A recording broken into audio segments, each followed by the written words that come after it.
absolutely gorgeous fall baseball weather. Game 3 between the Angels and the Twins. The Twins have been scoring a lot of runs over the last 5 weeks or so. In fact, since August 1st, no one in baseball has gotten more hits or more runs than the Twins. This from a team that coming out of spring training, one of the big question marks was how many runs would they score? That's not the problem. The Twins scoring runs, hoping to pick up a win here tonight against the Los Angeles Angels of Anaheim. And we welcome you to Target Field. I'm Dick Bramer. One of the things we've seen evolve over the last couple of weeks in the Twins lineup is depth. And top to bottom, the ability to get on base, scoring runs, driving in runs. Certainly the return of Joe Mauer has helped. Kenny Vargas has helped. Danny Santana, even Jordan Schaefer has helped out at the bottom of the order. Aaron Hicks has come up and delivered some big hits. So the Twins scoring a lot of runs. And Ron Gartenhire certainly likes what he sees as we move into the final month of the season. We started getting some guys back. Vargas has definitely come up here and helped us an awful lot. Arcia started swinging better. Plouffi's been swinging good. Getting Mauer back in the lineup always helps. And the table setters are getting on. The bottom guys are rolling it over. So that's kind of how you hope it works. And, you know, right now we've got a bunch of guys all feeling pretty confident about their swing. You're going to run into your games where you face some pretty good pitching, and they're going to shut good hitting down. But for the most part, as you just alluded to, we've been doing okay. We feel like we can score runs. The problem, of course, has been starting pitching, except on the days Phil Hughes is pitching. And today's one of those days. We'll talk more about the Twins ace when we get back.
North is presented by Menards. Save big money on all your home improvement needs at Menards.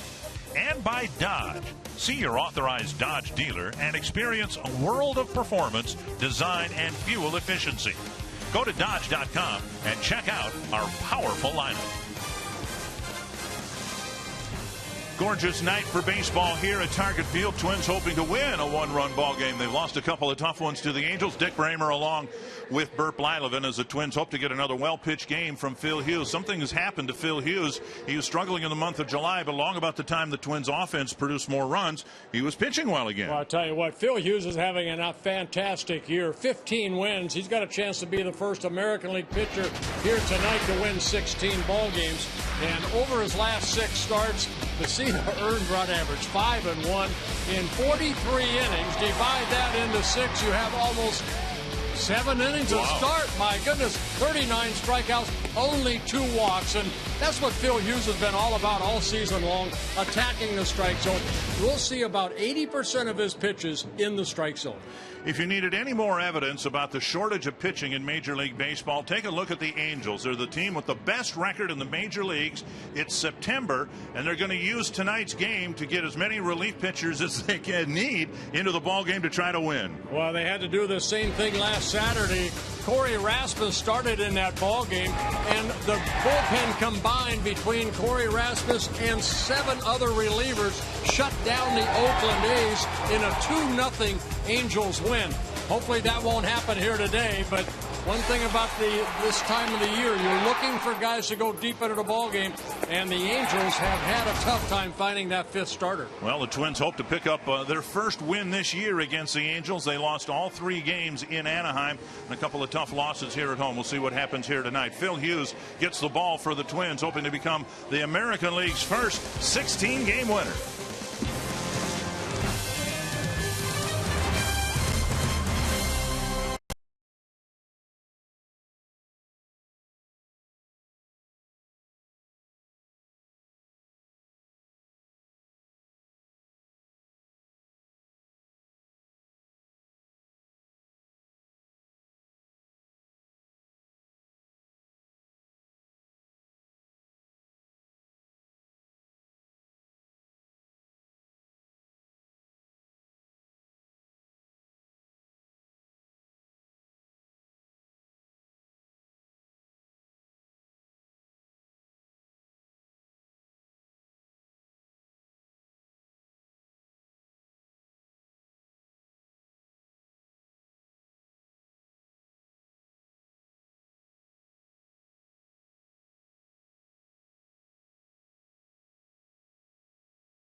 Twins taking the field here, trying to pick up a win against the Angels, and Phil Hughes has been outstanding. Something was not right with Phil Hughes in July. He didn't pitch particularly well, but he found something in early August and has been one of the best starters in the American League since the beginning of August, hoping to continue that now through the final weeks of the season. Well, he's coming off a very good start in Baltimore. He gave up 3 unearned runs in a 6-4 Twins win. He went 8 innings in that ball game, no walks. That's not a surprise, but 5 strikeouts. Mike Socha hoping that the Angels can hang on and get into the postseason for the first time in 5 years. They called up 11 players when they could after the first of the month.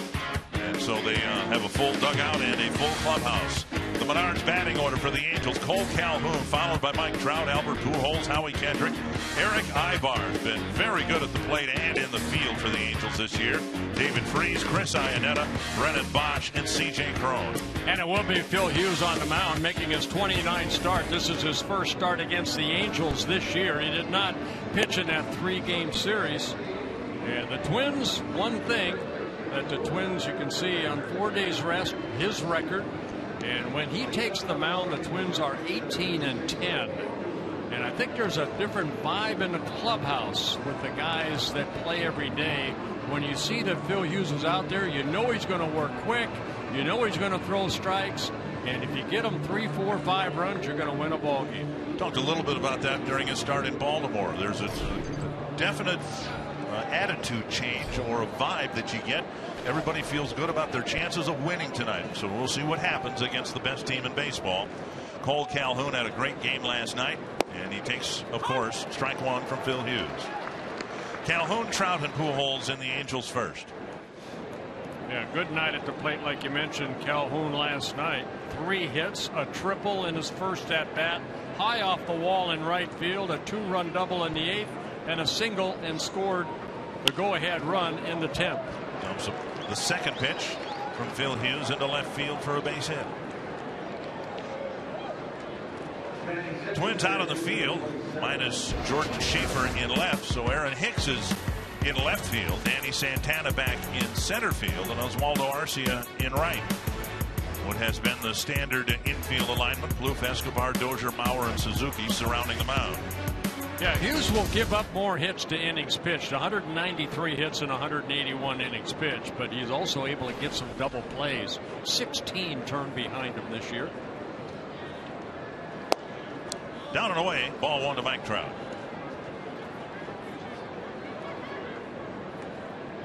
Trout picking up his 100th run batted in last night's victory over the Twins. He's now leading the American League in RBIs.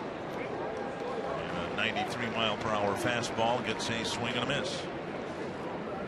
Hughes will pitch to both sides of the plate. Good fastball. He has a cutter that he'll break in on righty. Start inside, hit the inner half. He'll throw it away. Big slow curveball. Not too many changeups.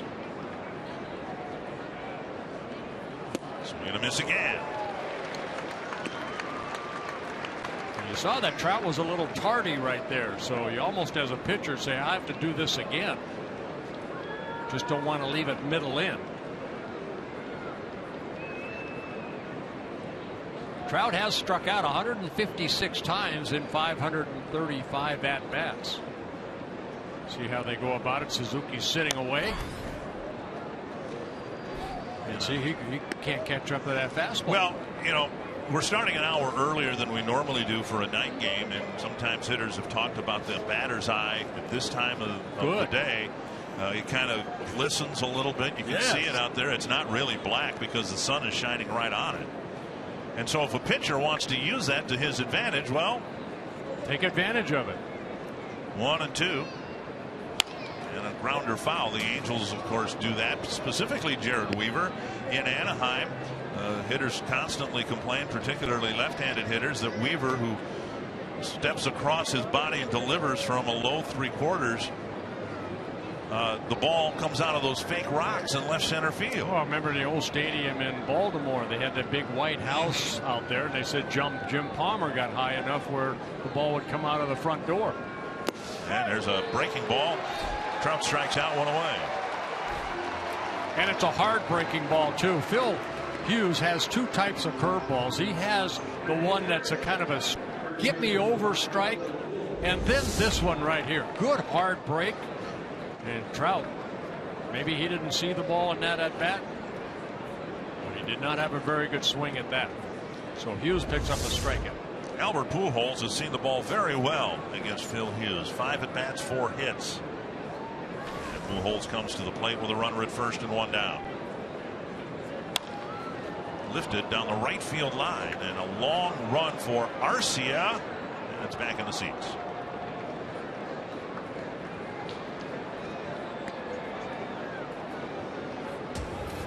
Scherzer couldn't do it. Rick Porcello couldn't do it. Coors Light cold hard fact. The win leaders in the American League, Hughes can become the first 16-game winner. Yeah, Jarrett Weaver lost in Houston in his last start. Pitched well though, but the Angels lost 2. They've won 6 out of their last 8 ball games, and the 2 they lost were the 2 in Houston before they got to Minnesota. Another pop-up. This time it's Mauer tracking it. With room, 2 away.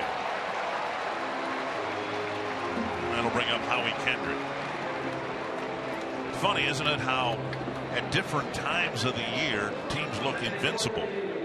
When the Twins were playing the Giants earlier in the year, they looked like they were going to win 110 ball games. Well, then they cooled off. When the Twins faced the A's, both here and mainly, I guess, when the A's were hosting the Twins out there, they looked like they were going to roll the rest of the way. And instead, what's happened is the Angels now have caught fire. The A's got a potentially huge win today, scoring 3 in the 9th against the Astros. But the A's look very beatable now, and it's the Angels that seem invincible. Well, you go through peaks and valleys throughout a season, and right now the Angels are kind of at that peak. And the challenge will be to keep it there, right. Keep that level of play there once we get into postseason play, assuming that the Angels don't collapse and make it there. Well, 11 pitchers for Phil Hughes, 10 of them in the strike zone.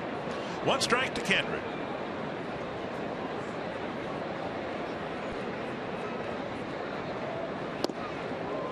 Inside with a fastball. That's almost a two-seam type fastball that rode in on him.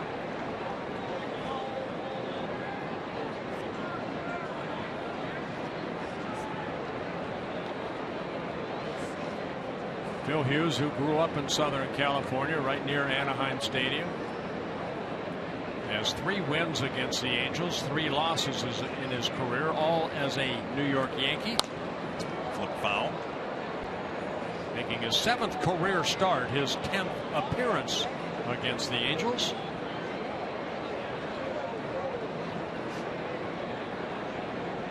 (15 walks, 1 intentional in 181 innings pitched.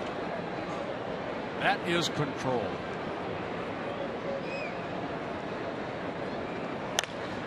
That's to the right field corner, twisting foul and back into the seats.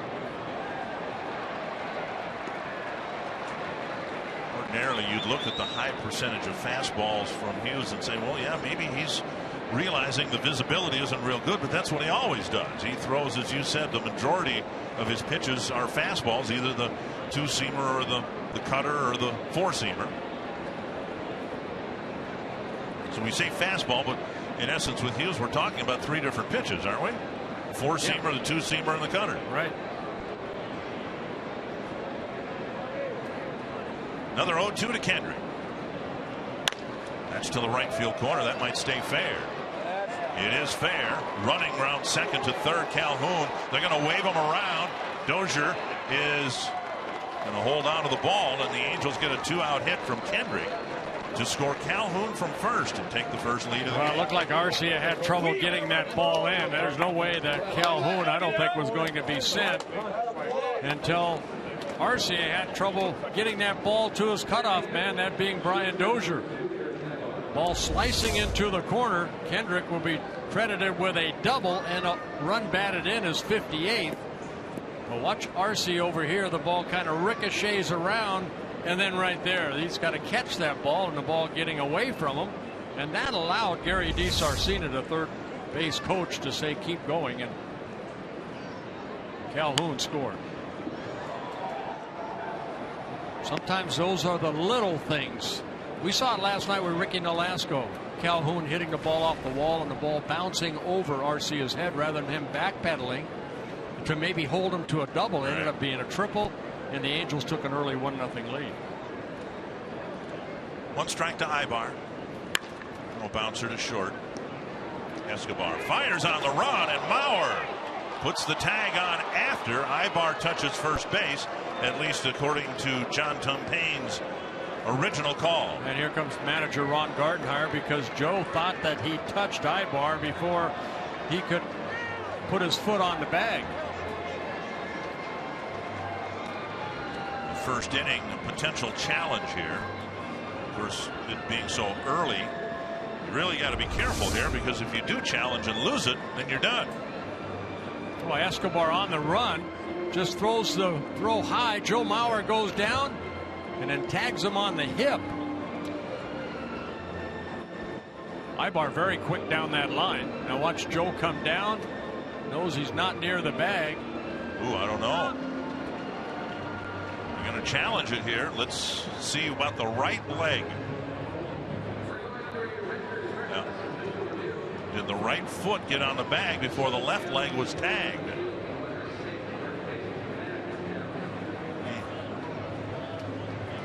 I think out, but I'm not sure of that.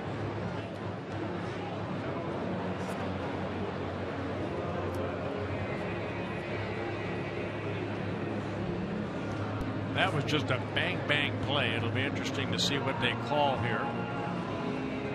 And they've replayed it 3 or 4 times on the big board here, and the fans don't know how to react. Right.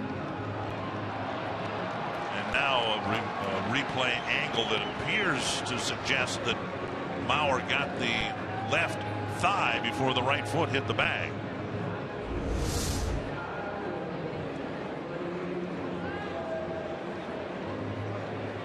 Field umpires are looking at the video board here at Target Field, because of course the call is being made in New York. It's going to be a very well, we'll find out. Out is the call in the half-inning end. A 2-out hit for Kendrick, a double into the corner, and the Angels get the first run of the game.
That again here tonight after the Angels get a 1-0 lead. Ron Gardenhire hoping for career win number 1060.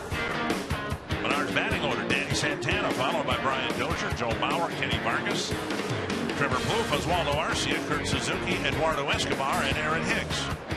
And it'll be a bullpen day for the Angels, starting off and hopefully working 3 or 4 innings. That's what Mike Scioscia would like. Is Corey Rasmus. They did this back on August 30th against the Oakland A's, which we showed the highlights at the beginning of the show. But Rasmus pitched 3 shutout innings in that ball game, and he had 6 strikeouts.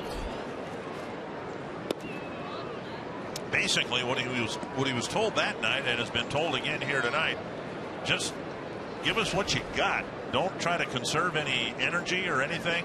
Pitch as long as you can, as hard as you can, and we'll see how things go and how deep you can pitch. Falls behind Santana, 2-0. Pretty good baseball name, Rasmus. Yeah, younger brother of Kobe Rasmus with the Toronto Blue Jays. This is Corey Rasmus. And not close, 3-0.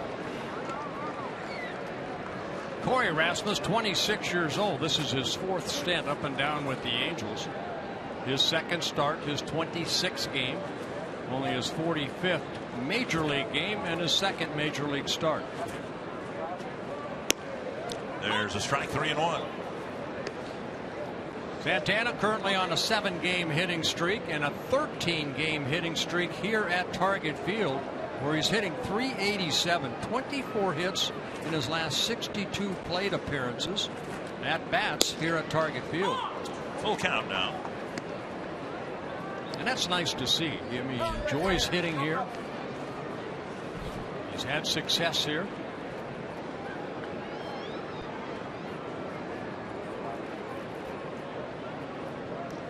And Santana takes 6 pitches and ends up going to first with his 17th walk of the year. Northland 4th defense for the Angels. Brennan Bosch is in left. Josh Hamilton likely won't play anymore in this series. Mike Trout in center. Cole Calhoun in right. David Freese, Eric Ibar, Howie Kendrick, Albert Pujols, and Chris Iannetta. Yeah, Hamilton with a bum shoulder right now, trying to get that healthy. Brian Dozier. And time call. And now the sun creating some fits for Mike Trout in center field. He's squinting through sunglasses, under the brim of his cap and under his glove, trying to see what's happening at home plate. Well, it would help if he moved in about 5 feet, let Dozier hit one over his head. Yeah.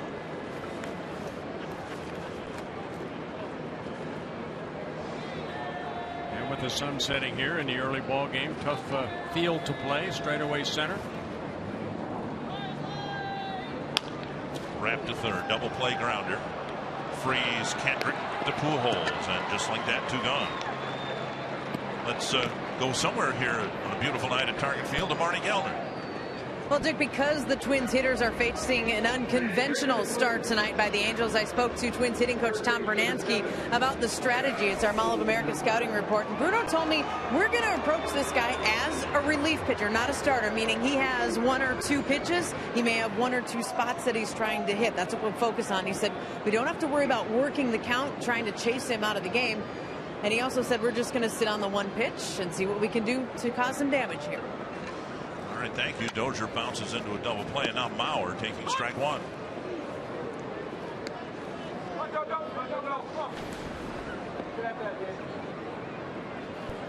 And asked why this Twins lineup has suddenly been very productive. Gardenhire mentions a lot of factors, including the return of Joe Mauer to the lineup. Twins struggled scoring runs in July. Then Mauer came back, and everything else seemed to fall into place.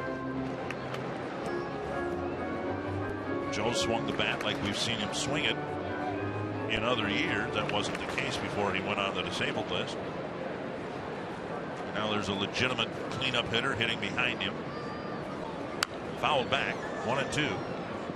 Table centers in front of him, and a bottom of the lineup, including, well, it was Sam Fuld. Now Jordan Schaefer's done a nice job there. Aaron Hicks has come up and gotten some hits. And Joe's had very good numbers against the Angels over his career, hitting .355 in 63 games. 1-2 to Joe Mauer. Wrapped to right, and a solid single with Mauer pulling the ball into right field. That'll get Vargas to the plate with a man aboard.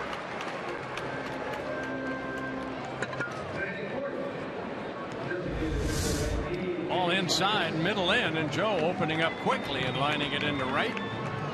See how quick he got the barrel of the bat out there. And now Vargas. Vargas has played in 34 major league games. He's driven in 32 runs. Right now he's on an 8-game hitting streak.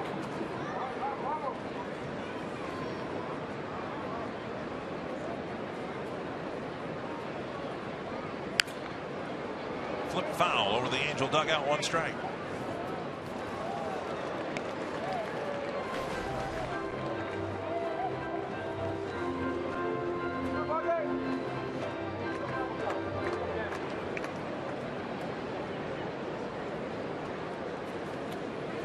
Rasmus coming over from the Atlanta Braves organization in a trade last year. Angels traded Scott Downs to the Braves. We got Rasmus in return.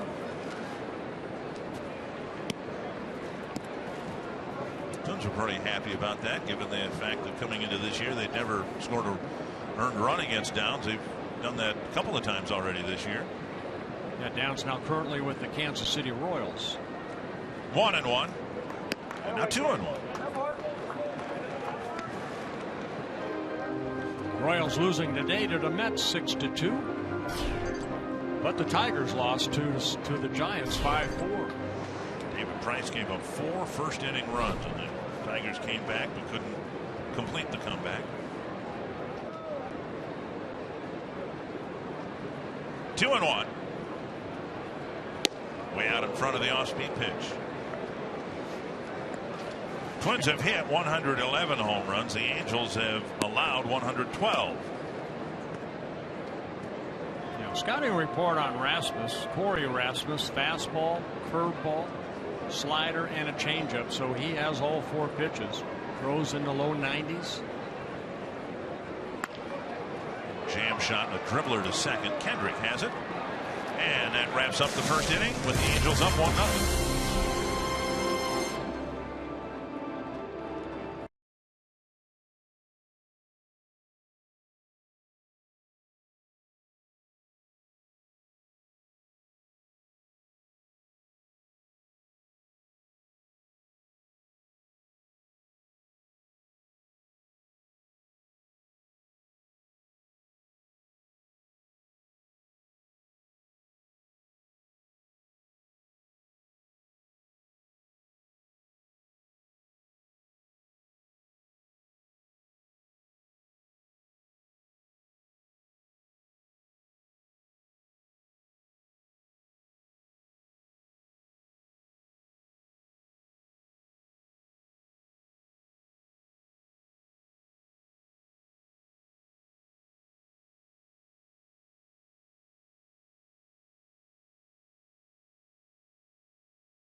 Marty Geller participated today.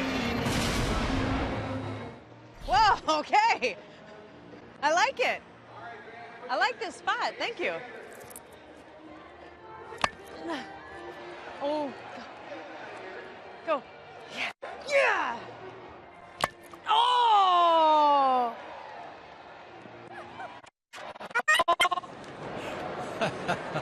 Good job, Marty. Now, that wasn't exactly Carlton Fisk, motioning the ball. Well, it went straight away center. Yeah. She had no foul pole out there. But that was pretty good body English there. Yes, it was. She hit a couple out. Oh. Gone. She's going to get knocked down next time she hits. The ground ball between Mauer and the line. Freeze will round first. Try for second. Arcia's throw on the bag, but not in time. It's a leadoff double. And the Angels have 3 hits quickly against Phil Hughes. Yeah, Freeze kind of inside-out swing right down that right field line. Joe Mauer playing off the line. So the ball was hit between Joe and that first base line. Freeze has been swinging a better bat in the second half of the season. He struggled early on. Fastball that stayed up, and Freeze just kind of hit that ball the other way right down that right field line. So Freeze with his 23rd double. And second double of 3 hits off of Hughes. Angels have won a couple of 1-run ball games largely because they have executed, particularly in the late innings. We expect Iannetta will advance Freeze from second to third. That's just the way they played outside of this series, really, for the last 5-6 weeks. Well, they play good fundamental baseball, and that's what you want. Phil right there tried to curveball, so Iannetta couldn't try to go the other way, slow that or speed that bat up. 2 strikes. That's why the Angels right now with 85 wins. That's the most wins at the major league level. Baltimore 82. They do the little things right.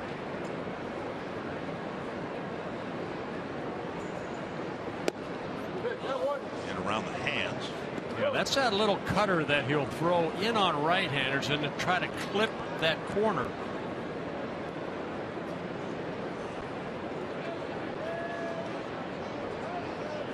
He was a strikeout pitcher.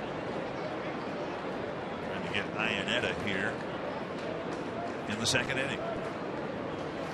There it is. There it is. Front door cutter. That'll bring up Brennan Bosch. I can tell you firsthand, pretty fierce wind blowing in from the outfield, because I was a part of the home run hitting contest. Yeah, but you had some help though too. Well, Dick, I don't know about your strategy here. I think you should have maybe leaned on Kenny Vargas a little bit earlier before you went 0 for 6. You pulled him in on your 7th swing, and here he's telling you moonshot. Straight away center. And then you went and worm burned another one. It just wasn't working out for you today. So you don't think the wind had, and it's calmed down quite a bit now, but you don't think the wind had anything to do with the 0 for 7? No, seeing as how I hit 2 minutes before you, I don't. I know I did have the advantage of moving up about 3 inches. Marty, I just think Dick had a bad day. It's tough to admit that sometimes. I've had a lot of those. Swinging strike, 2 of them now to Bosch. Well, I had that lined up with Kenny, and he was very nice to come out and give the fans a little. Well, he needed a laugh too. That's true. It doesn't take much to make him laugh or have a good time. No. 2 strikes to Bosch. 6 for 11 against Phil Hughes in his matchups. Of course, last year for a while they were teammates with the Yankees. Up high, 1-2. After Vargas, and Vargas kind of threw up his hands.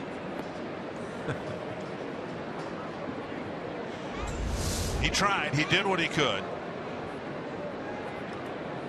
I just hope that, I didn't drag him down. He, grounded out weakly in his first at bat. I hope he didn't watch your swing. Exactly. Hope he closed his eyes. 2-2. Now you've never done that, have you? You've never gone out there trying. Why would I want to go out there and embarrass myself? Well, I don't know. It doesn't seem to bother me. No, it's fun. It's fun to watch. But I was a singles hitter too. Right. I tell you what, I went 0 for 7, and that's no big headline. But the Bear, TC, went 0 for 7. He got shut out, and I don't think that has ever happened before. Bear had a bad day too. Must have been the wind. I think it was. 2-2 to Bosch. Just off the outside corner. He tried the backdoor cutter to the left-handed batter and just missed. James Hoy pulling that just off the plate.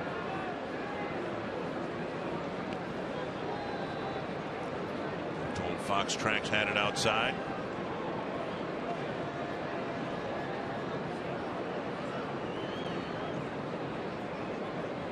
Freeze started the inning with a double. Foul back.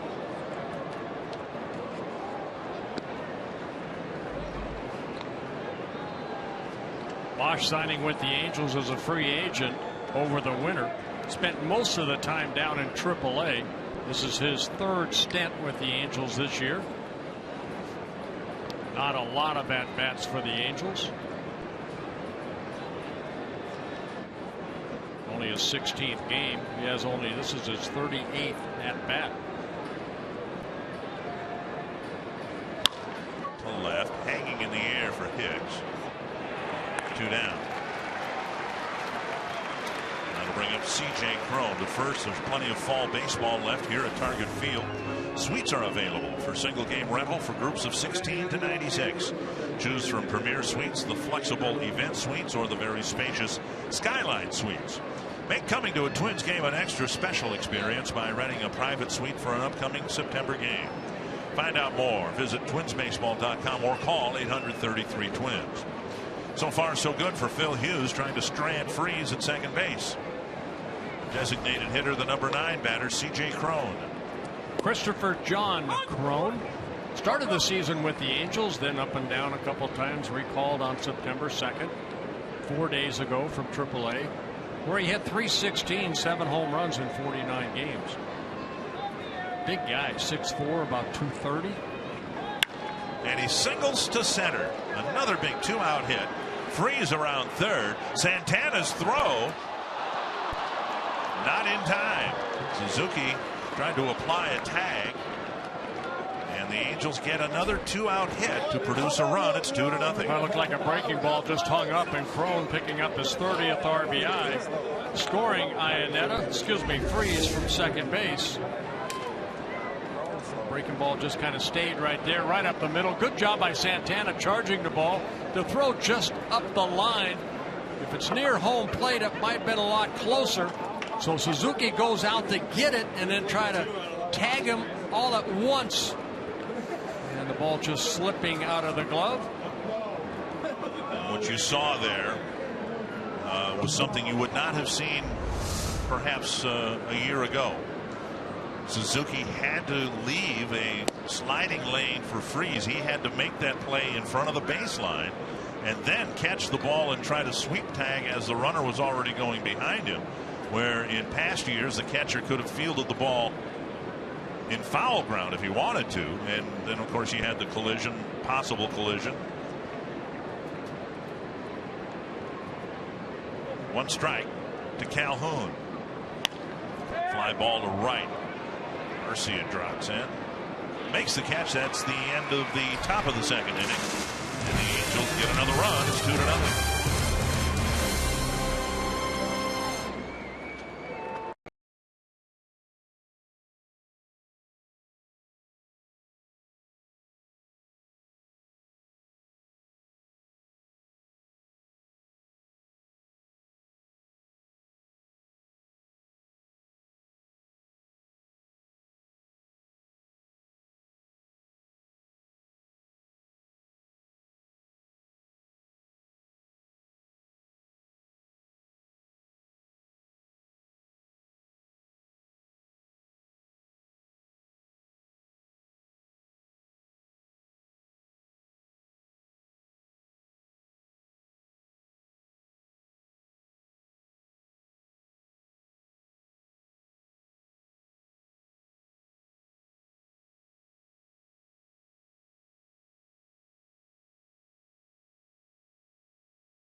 North fan photo, a chance to have it shown in an upcoming game broadcast brought to you by AT&T. What a gorgeous night. I think all those days like this, whether it was in the spring, the summer, or the fall, and we had to go indoors to watch baseball, and what a blessing it is to have this gorgeous ballpark.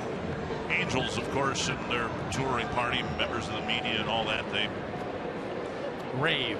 Yes, and that's true of every team that comes in here. The Tigers and the White Sox and the Royals, they've been here enough, but boy, it's such a gorgeous facility, and it's really appreciated by those who only get to come here once a year, visiting teams.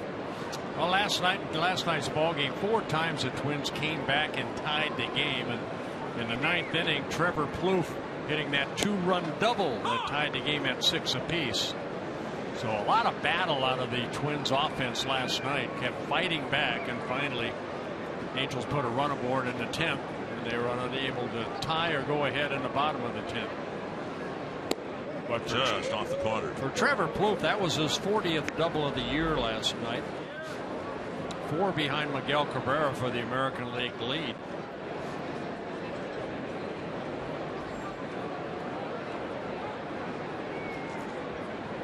Two and two. The Twins fans have suffered through a lot of losses the last 3.5 years, but especially in September when you're playing the best team in baseball, it's nice to see the team show that fight, come back a number of times against a really good team. But for the players, that's all well and good, but it's a lot more satisfying when you come back and win a ball game. See if they can do that here tonight. Yeah, Rasmus in that start against the Oakland A's, he worked 3 shutout innings, only gave up 1 hit, struck out 6. He threw 49 pitches. The Angels target him tonight at about 60 pitches. 2-2 to the leadoff man in the 2nd. Wow. Rasmus looked in thinking he hit the corner with that pitch, but no call. James Hoy behind the plate tonight. Veteran umpire. See that pitch 6 just missed the down and away corner. And Plouffe ends up going to first. It's the 2nd leadoff walk for Corey Rasmus. They tried the breaking ball and missed right there. Mentioned the Angels have given up 112 home runs. That's the lowest number in the American League. Arcia hit one last night, a golf shot. Look at the angle of his bat at the point of contact, and it looked like a golf club almost.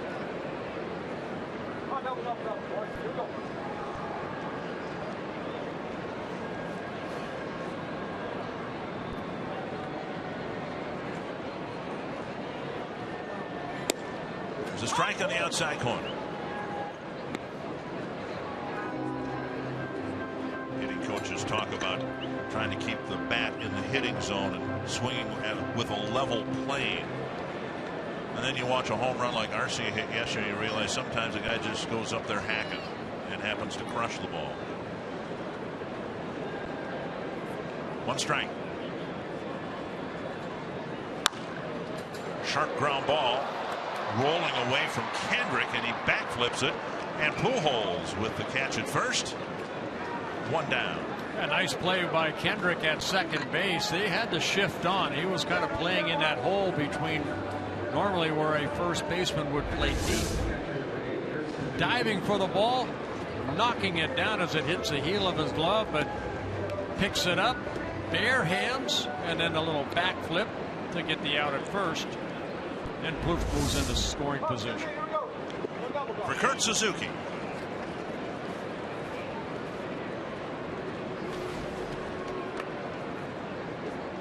He has been among the best in the league with runners in scoring position.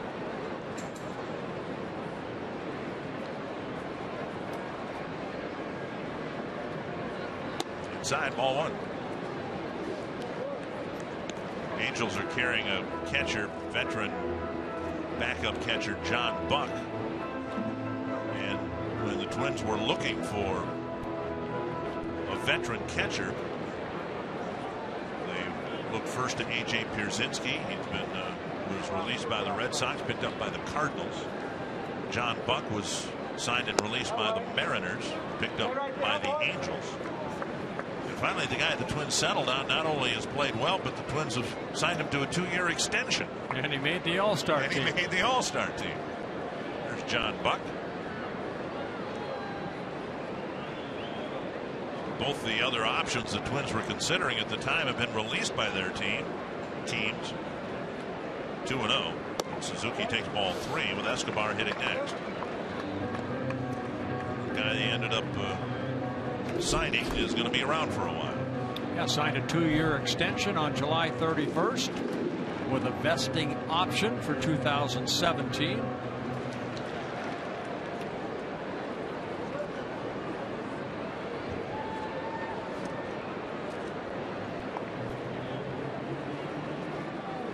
Rasmus has already walked 2 men. Loof at second after his walk, and there's a late strike call, 3-1. 29 pitches for Rasmus, 15 strikes.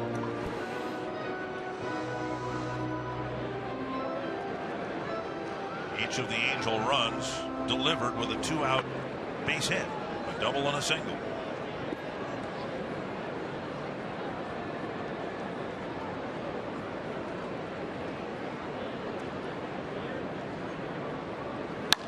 That's to the right field corner. Calhoun there for the catch. Loof was retreating to the second base bag. No chance to advance. 2 away. Celebrate the return of Vikings football. Kick off the 2014 NFL season with the TCO Vikings 5K. It's tomorrow at 8 in the morning in Eden Prairie. A portion of each registration will go towards the Vikings Children's Fund and Lifetime Foundation. And for more info, including the exact location, visit foxsportsnorth.com. Click on the More tab for details. Escobar will bat. See if the Twins can get a 2-out hit to get a run on the board.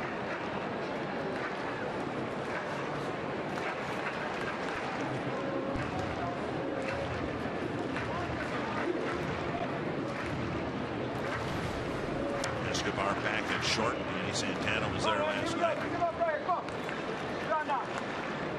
Rasmus wants a different baseball.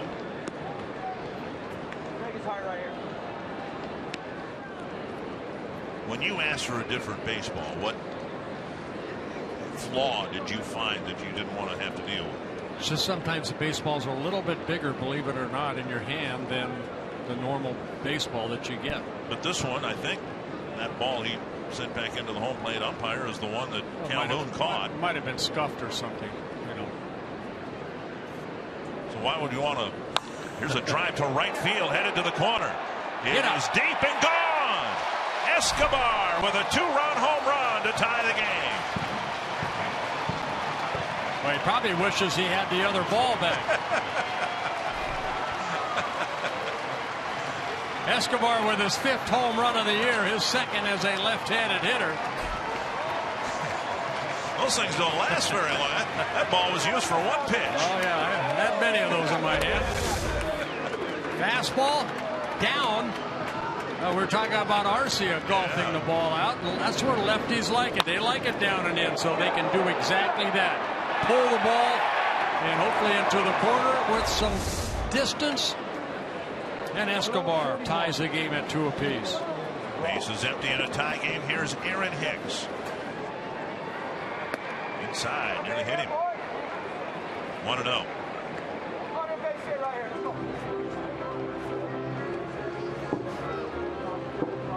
Escobar showing off some power. His 2nd home run hit here in Minnesota. His last one coming here back on August 28th against the Tigers. Mike Butcher is going to walk out and talk to his right-hander. 32 pitches, 17 strikes. Quick trip to the mound for the Angel pitching coach. It's amazing to me, Bert. Here's this team, the Angels. They're playing better than anybody right now. They've made up, 11 games on Oakland in the last 5 weeks, whatever it's been. And it's not just once, it's the 2nd time through the rotation. Now, they don't have anybody in the minor leagues, a starter to start the game. I just find that unbelievable that the best team in baseball has a shortage of starting pitching. And remember, they have, 20-some games left, so this is going to have to happen again. Right. Now, injuries a part of it. Garrett Richards, Tyler Skaggs. But everybody has injuries. Royals might be dealing with one now. Danny Duffy taken out after 1 pitch today with a sore shoulder. Yeah, it does not sound good. Hicks takes ball 2. He was pitching well. For Rasmus III, is the 4th home run he's allowed. 113th allowed by the Angels, 112th hit by the Twins. And Hicks takes ball 3. Now, if the Angels make the playoffs, then this vacuum they have at the back end of the rotation goes away because you don't use 5 starters in the playoffs.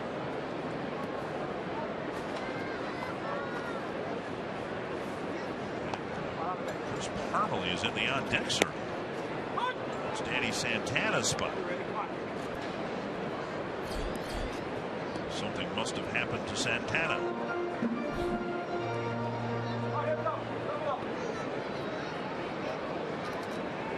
Three and 1 to Hicks. 3rd walk issued by Erasmus, first time through the order. Well, we will try to find out and succeed in finding out what the problem is. We'll let you know as soon as we find out what's happened to Danny Santana. He made a throw in the 2nd inning on Cron's base hit. Well, we hope it's something minor. And now that Mike Scioscia's coming out, that's going to be the end of the road for Corey Rasmus. He went through the batting order once, gave up 2 hits, 3 walks. Twins used a franchise record 9 pitchers last night. The Angels might be on their way tonight as they make a 2nd inning pitching change.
The first of several pitching changes for the Angels as they bring left-hander Michael Roth into the ballgame. Yeah, Roth, a September call-up in his 3rd stint with the Angels this year, making just his 4th appearance. He's worked a total of 7 innings.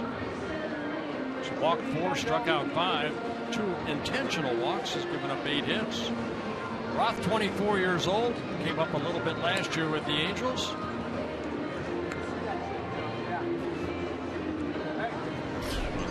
Talking to Eduardo Escobar, who's hit the home run, and Dom the Bat Boy performing his magic. Yeah, Angels used 7 relievers last night. They might top that here today. There were 43 players used in the game last night. 43. Well, here's Parmelee, and again, we'll let you know what the word is on Santana as soon as we get it. Anticipate Parmelee going into left field and Hicks taking over at center. And Hicks chased back to the bag.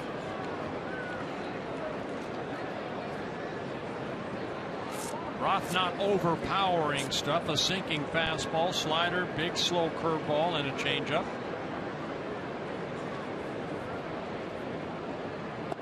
Parmalee takes low ball one. There's the curveball.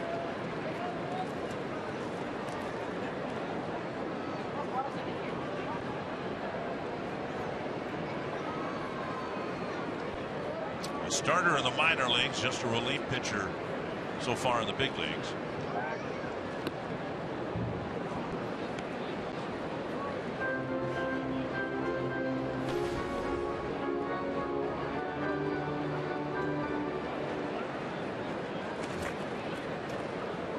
Good numbers against lefties. You saw 314 for Parmalee. Hicks is picked off and thrown out at second base. Twins tie it up and get a leadoff walk. And then Eduardo Escobar golfing one out down the right field line to tie the game at 2.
CenturyLink, your link to what's next.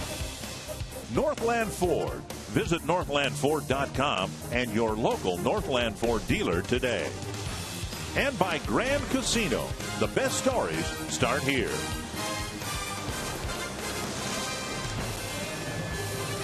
Mike Trout leading off the third inning. First pitch fouled back to the screen. Trout struck out swinging in the first. Trout, Pujols, and Kendrick to face Hughes here in the third inning.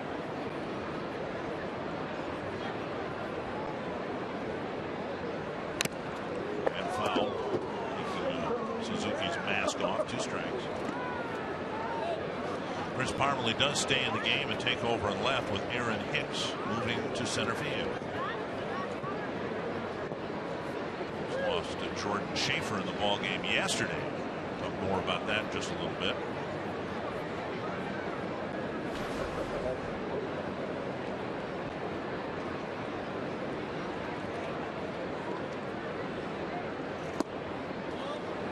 Front door cutter for a called third strike.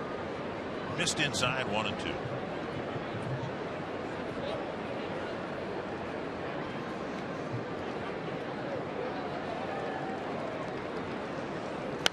Fouled back.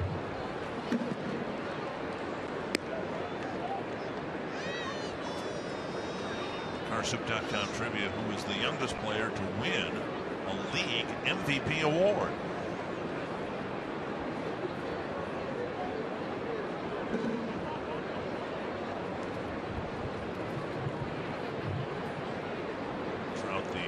Favorite at this point. I tend to look at contending teams. Who's been that team's most valuable player? Baltimore might be Adam Jones. He's putting up Andrew McCutchen type numbers. McCutchen won it in the other league last year. Kansas City, who would you pick? Salvador Perez? Probably Perez, yes. Alex Gordon. He's getting some big hits for him. 2 and 2 to Trout. Foul back for Detroit.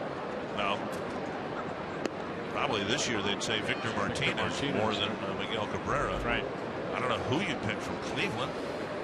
Michael Brantley, maybe? Yeah, Brantley, the All-Star, he's having a very good year. 2-2 again. Hughes to Trout.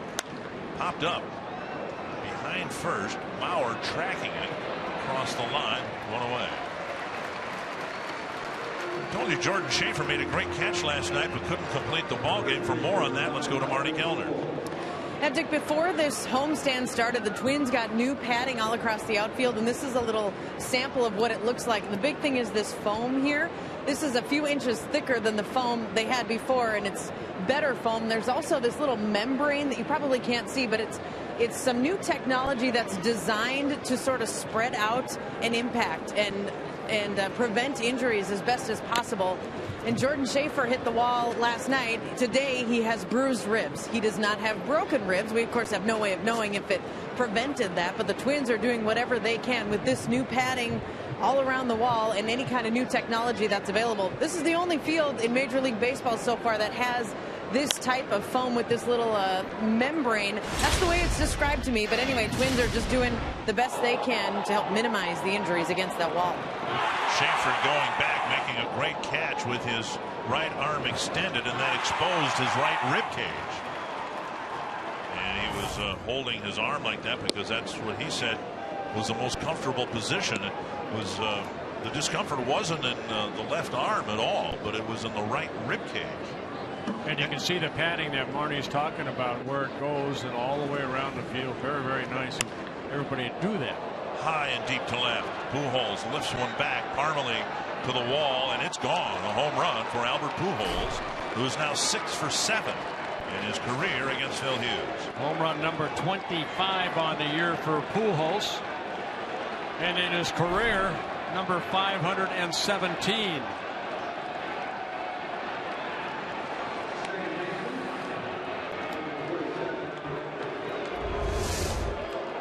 Let's take a look at the pitch right here. He tried to cut her, and Pujols opened up, and with his strength, hits it over the left field fence. And now Kendrick slashes a base hit to right field. 2 hits to the opposite field for Kendrick. And in case the question is, well, why did the Twins do this in the middle of the season or toward the end of the season? They reacted as quickly as they could to the back-to-back games earlier this year when Aaron Hicks and Sam Fuld both crashed into the center field fence, and both ultimately spent time, Hicks immediately, Fuld later, on the 7-day concussion list. So that this new padded wall was installed in late August is because of plays that happened consecutively in consecutive nights earlier this year. Eric Ibar hit a bouncer to short. Escobar threw him out. Mauer putting a tag on. The play was reviewed in the first inning. And Suzuki setting up outside and to sprawl over the inside corner to catch ball 1. One of the reasons I suspect viewers too feel pretty good when Phil Hughes is on the mound is because the last 3.5 years the Twins have not had good starting pitching, to say the least. Fly ball short right field. Garcia jogs in. His 15 wins this year really stand out. Last year the top winner on the team was Kevin Correa with 9. The year before that, Scott Diamond won a dozen games, but the year before that, the top winner again with 9. Just having double digits in wins is a separator for Hughes this year over what we've seen the last few years. Only one other pitcher's done it. I think you have to go back to Brad Radke when Radke won 20 ball games, and the Twins were not very good. Strike 1 on the outside corner. And that being 1997 when Radke went 20-10 and the club only won 68 games.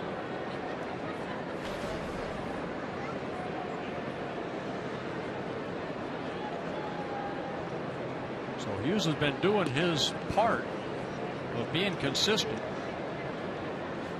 17 of his 28 starts, he's pitched at least 6 innings and given up 3 earned runs or less. And again, the Twins are 18-10 when he starts. The Angels were interested in hiring Hughes during the offseason, and he's a Southern California native. But the Twins stepped in and stepped up their offer.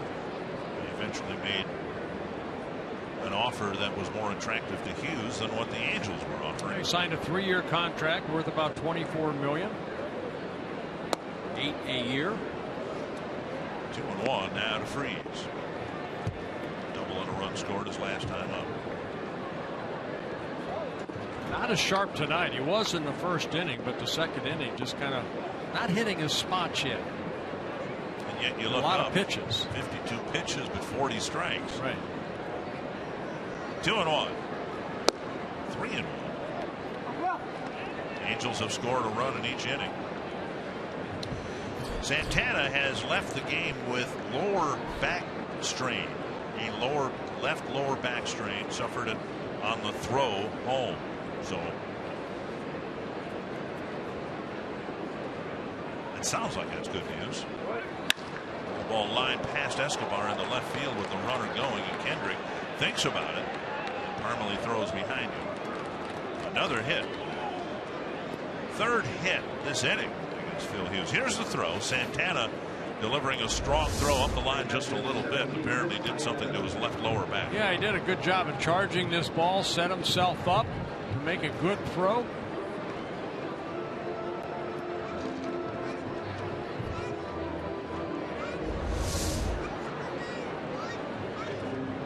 So trying to just tweak something.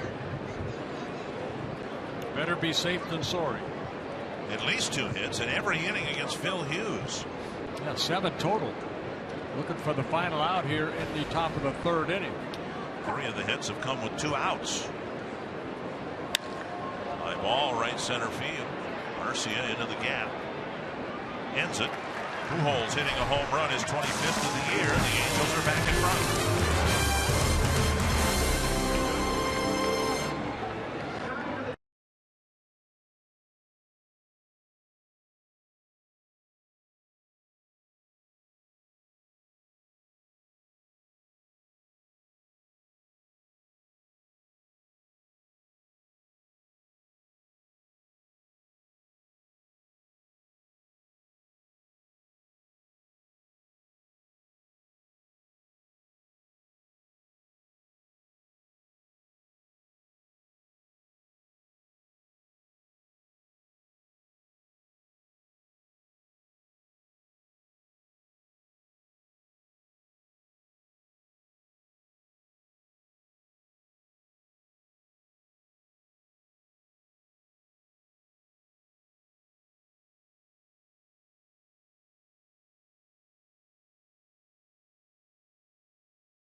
With the Angels up a run. Well, 2-run double right there by Kendrick, giving the Angels a 1-0 lead in the top first inning, and then they added another run, making it 2-0. But Eduardo Escobar, with his 5th home run of the year, tied it at 2 apiece, and then Albert Pujols, his 25th home run of the year, a solo off of Hughes.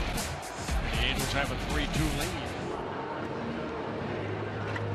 And Parmalee, who was at the plate when Hicks was picked off, will start with a fresh count here in the 3rd inning. Now let me ask you something. He went up as a pinch hitter. Now he's in the game, so he's not really a pinch hitter anymore. So he wouldn't be a pinch hitter to where we'd say, you know, he's had 3 hits and 10 at bats as a pinch hitter. It's an interesting philosophical question. I didn't mean that. He has played in the field before his at bat. So technically, I guess he was put in for defensive purposes. 1-0. I don't know. I'll make a point of asking the official scorer about that. You don't have to. Don't waste your time. We know Parmley's up right here, and hopefully he'll get a hit. Well, now you've provoked the thought with our viewers. I'm sure some of them won't be able to sleep well at night tonight, not knowing the answer. You want me to guess? This is not a pinch hitting performance right here since he played the outfield. Okay. But if I ask for a show of hands of our viewers, how many would like the definitive answer? I bet a lot of hands would be raised. I'm counting right now. No, most of them agree with me. Parmalee lifts one high and deep to right center field. Calhoun back. Tie game. A pinch hit, home run or not, it's tied the game.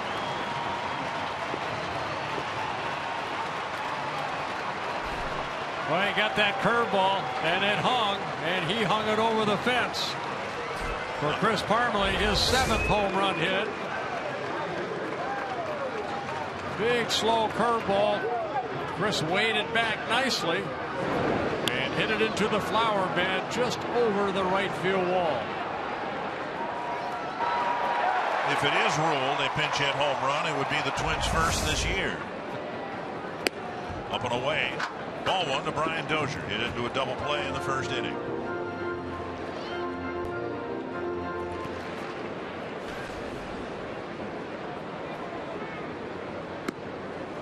Two and 0.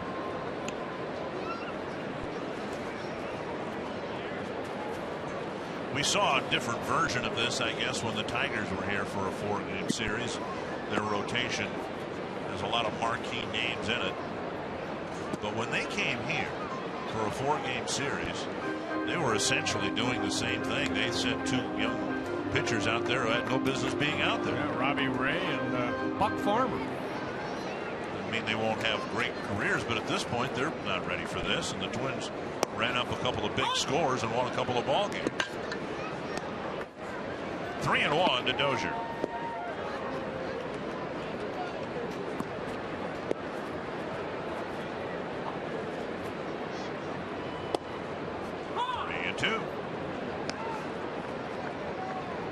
Roth last year appeared for the Angels in 15 games. He did make 1 start. 1 win, 1 loss, and ERA at 7.2. And Dozier strikes out in first out. Pulled the string right there. Roth picks up the strikeout.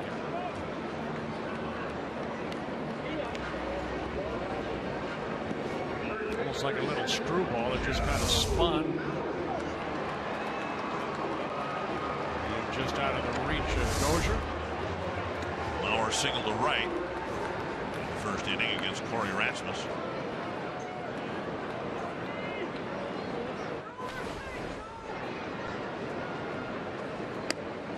Beltie strike.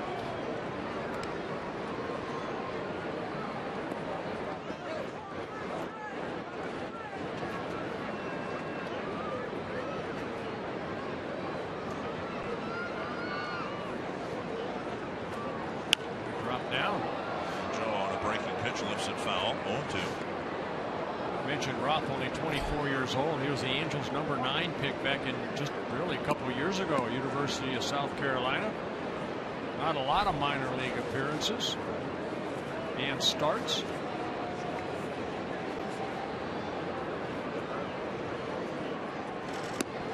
Off the plate, 1-2.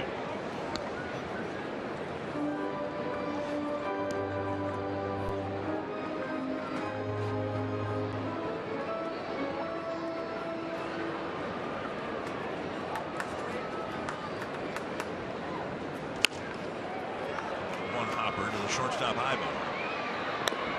2 down. They'll bring up Vargas. Yeah, Roth giving different arm angles to left-handers. Over the top and then sidearm. Came in with a sidearm fastball there. Joe hit it to short, second out. Vargas with a bouncer to second his first time up.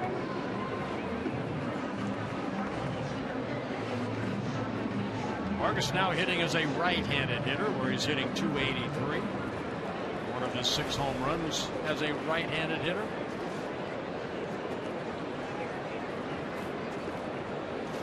Right off the end of the bat.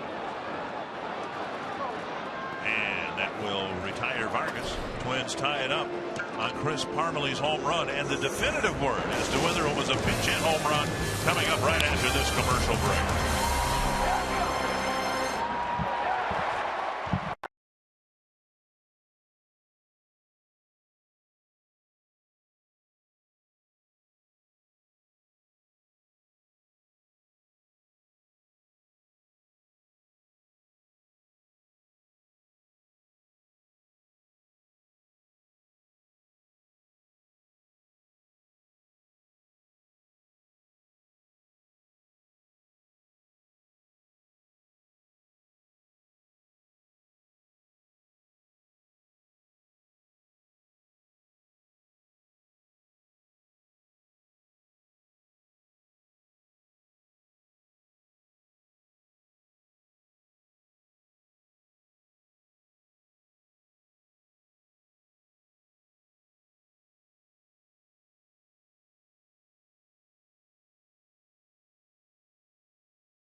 To tie the game at 3, and according to official scorers Stu Thornley, it is not a pinch hit home run.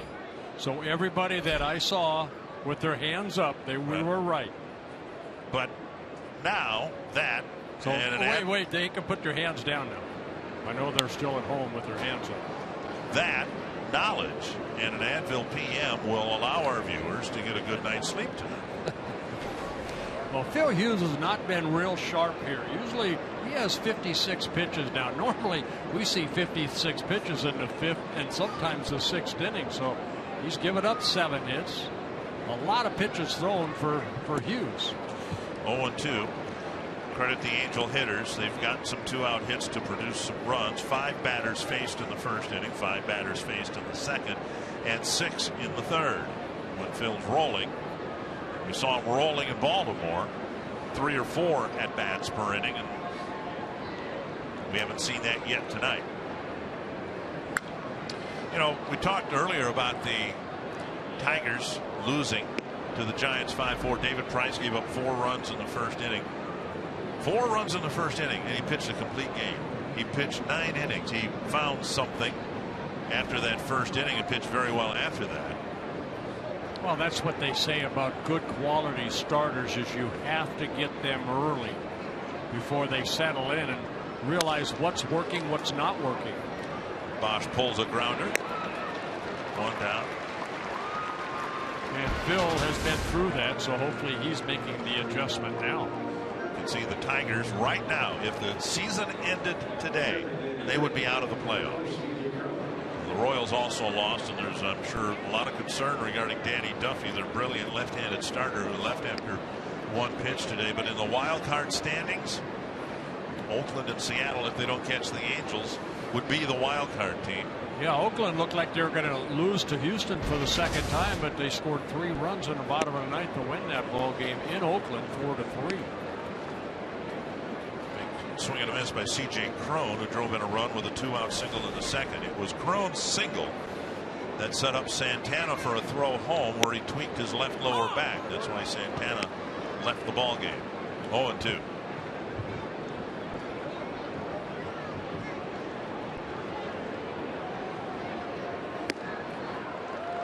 And Hughes dispatches Crone on 3 pitches. And strikeout number 3 in a ball game for Phil. And Cole Calhoun will bat.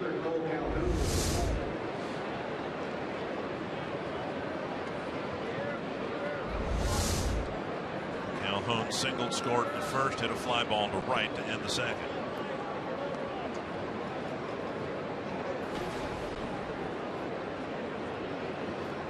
And when we were discussing this in Baltimore, kind of related it to the feeling the Twins had not that long ago when they felt like they were going to win a ball game regardless of who was pitching. Anybody in the rotation. This is a team that in 2010 won 94 ball games. They had that feeling quite often just a few years ago. That's to left center field. Harmony jogs after it, makes the catch, and Hughes has his 1, 2, 3, 4th inning. Stay tuned for this important message from Mesh Besher and Spence.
Bottom of the 4th inning. Next weekend the Twins will be in Chicago. We don't know yet whether Paul Konerko will be able to play. In our Sanford Health injury report, Konerko was diagnosed with a broken left hand, and they are hoping that he's going to come back and play. And oddly enough, he injured it on this play. It looks so innocent. And Santana bunting up the line, and look how gingerly the tag was, but yet they say on that play something popped in Konerko's hand. Well, that's not the way to end his career. Hopefully he can get some at bats before the season ends. He said before the game today, the White Sox and Indians are in the 5th, tied at 1, that he'll finish his career on the field. That won't surprise anybody. Well, he'll find a way to play. He'll find a way to play. Is he just going to stand out there? We saw him get hit in the mouth by a pitch, and he stayed in the game a few years ago. I don't think a broken hand is He is a bulldog. 2-0 to Trevor Plouffe. 3-0. Twins again tonight have tied it up twice against the Angels at 2 and then now at 3. Trying to get the go-ahead run here in the 4th.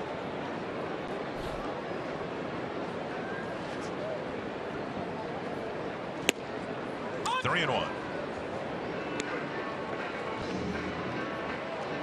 Leadoff man has at least reached first base. In the case of the 3rd inning, Parmalee led off the inning with a home run. 3-2.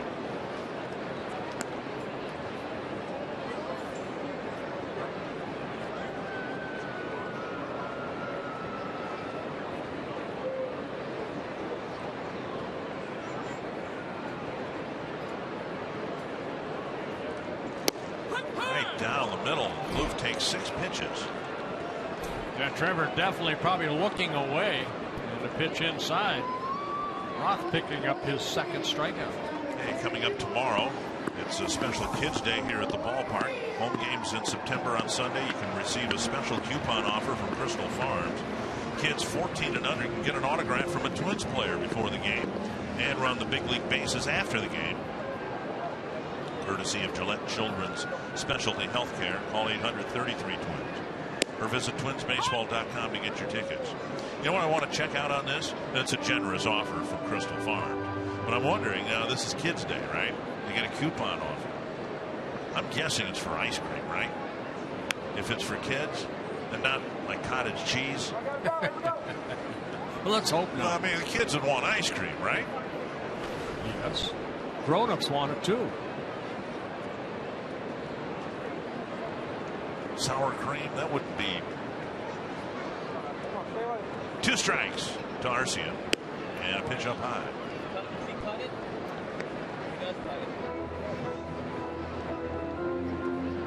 They're still waiting for theirs. The ice cream? Yeah.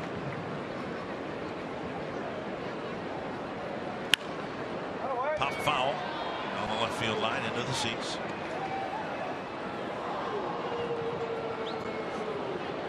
Angels are already on their first relief pitcher. Roth coming in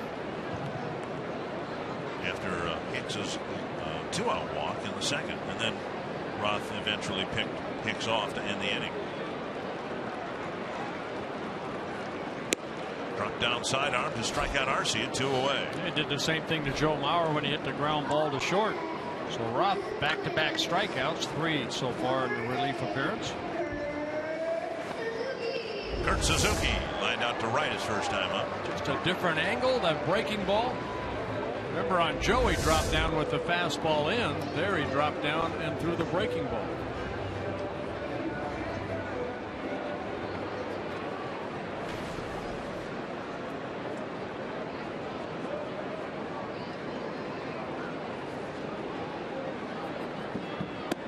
Taken low, ball 1.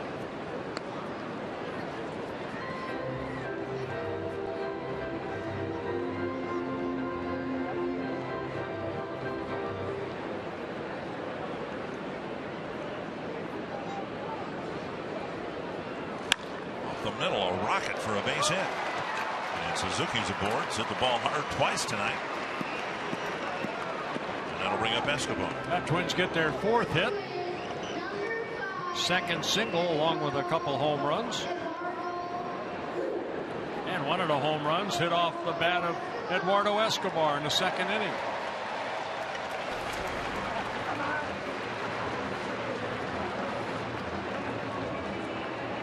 Escobar now hitting as a right-handed hitter.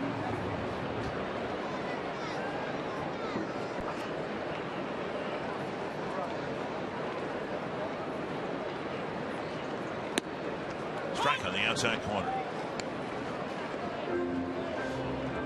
Escobar hitting .310 as a right-handed hitter. 3 home runs from this side.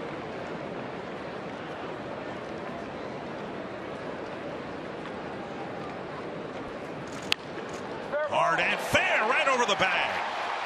Suzuki around second to third. He'll be held there, and Escobar has a double to back up his home run. He pulled the home run down the right field line as a left-handed batter, and now he pulls a double. Got Bill Welke, the third base umpire and the crew chief here. This ball hit right over the bag, right down that line. And Welke standing right there and motioning, even though it hit in foul territory, but it went over the bag in fair territory. So 34th double for Escobar. Twins need a 2-out hit here by Aaron Hicks. Hicks provided 2 of those singles with 2 outs to drive in runs last night. Iannetta's going to walk to the mound. Hicks drew a walk. He was the last man that Rasmus faced. And this was really nice to see last night off the bat of Aaron Hicks. Aaron Hicks in the 4th inning, an RBI single that scored Pinto from second base.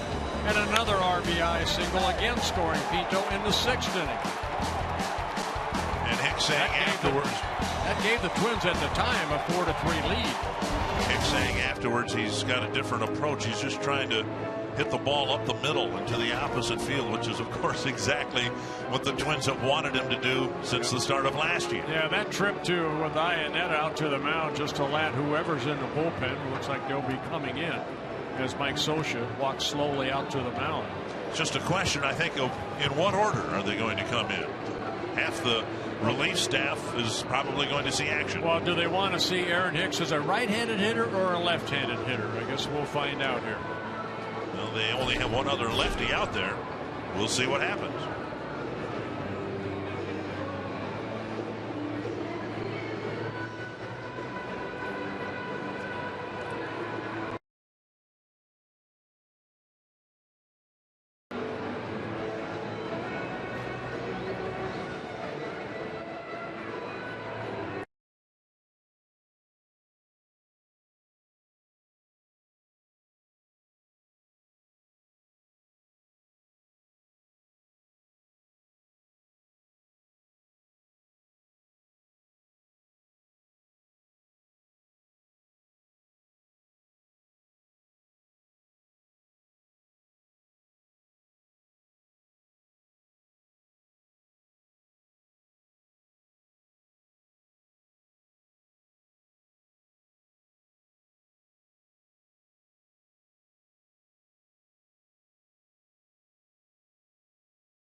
Game to their bullpen, starting with Corey Rasmus. They did the same thing last week against Oakland.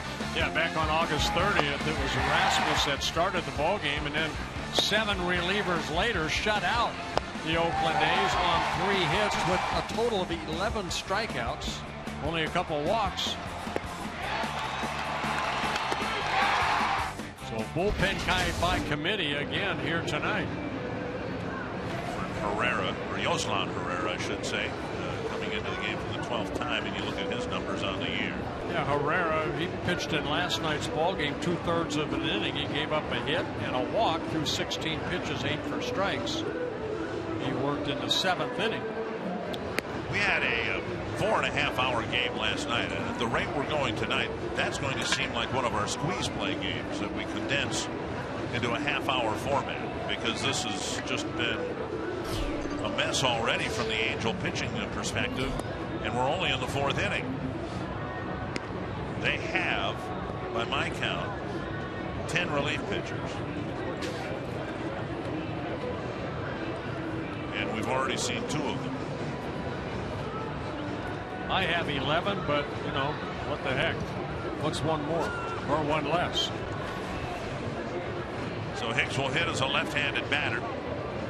Twins have 12. So we outnumber them out there. Well, Glenn Perkins can't be used, so that makes it. Okay, we're 11-11. Well, Herrera, he mentioned last night from Cuba. He defected from Cuba back in 2004. He came up with the Pirates a little bit in 2008. Spent most of the year down in AAA, just making his 12th appearance. Hicks takes strike 1. 33-year-old. Signed by the Pirates back in 2007.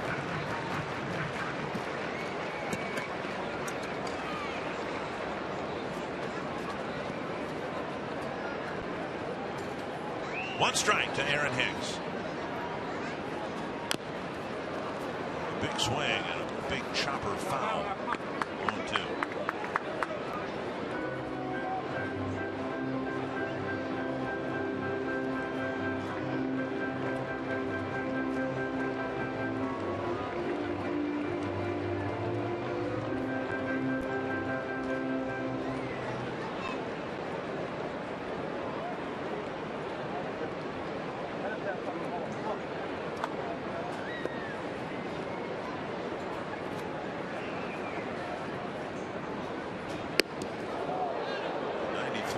high-power fastball that nearly drilled him in the elbow.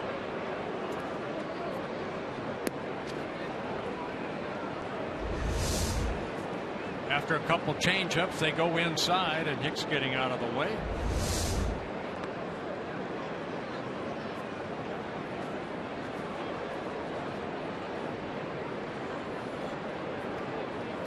Back to something soft, you think? To go back inside or something away. Herrera has all 4 pitches. A split finger is kind of his out pitch.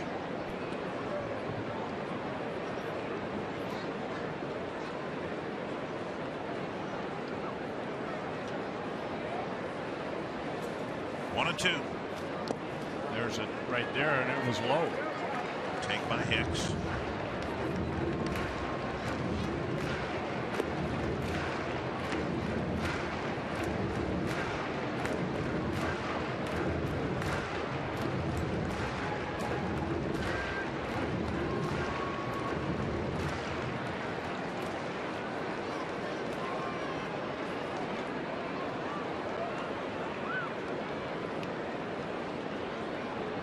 Two and 2 to the Twin center fielder. Up the middle and through. Hicks delivers again. This time a 2-run single. And the Twins take their first lead. 3 straight 2-out hits here in the 4th. Another good at bat for Aaron Hicks, building up that confidence that he belongs here. Got a fastball that just rode right back over the plate. Good solid swing, and that's what you were talking about, Dick, is that Hicks saying that, you know, he's just trying to hit everything back up the middle, and that's exactly what he did there. Picked up a couple RBIs in last night's ball game, picks up 2 here so far tonight. Twins take a 5-3 lead. And now Parmelee, who lifted a curveball into the seats in right field for a home run to tie the game in his first at bat. Hicks got picked off in the 2nd inning with a left-hander on the mound. Might try to steal here with the righty.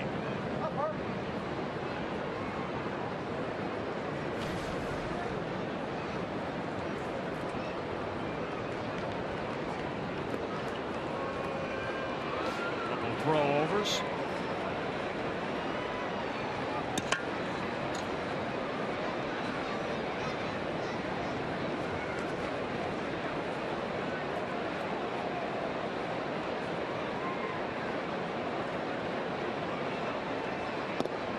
Down and away, ball 1.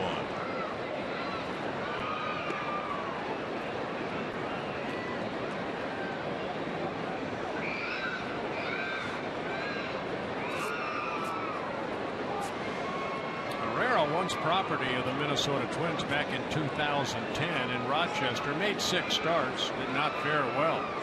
Ended up getting released.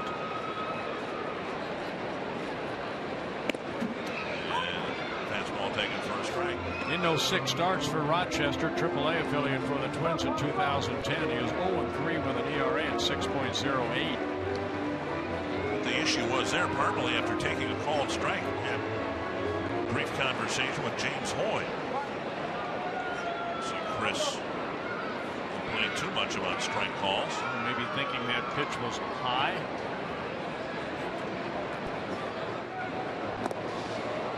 Ball in the dirt, a swing and a miss. It might have been that split finger right there.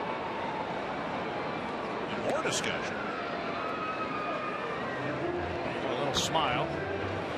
Parmelee. It might be Herrera not coming to a stop. Did he quick pitch him 2 pitches ago?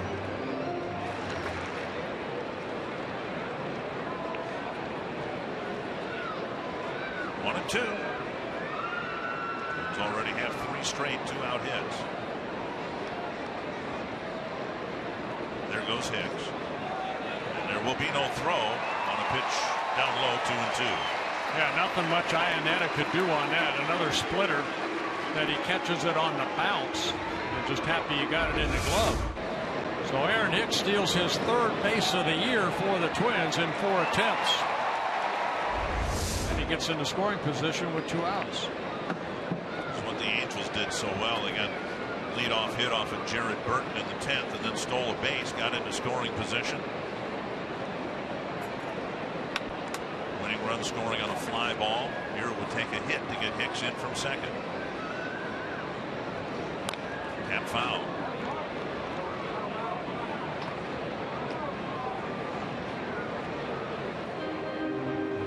They've got a chunk of Ionetta.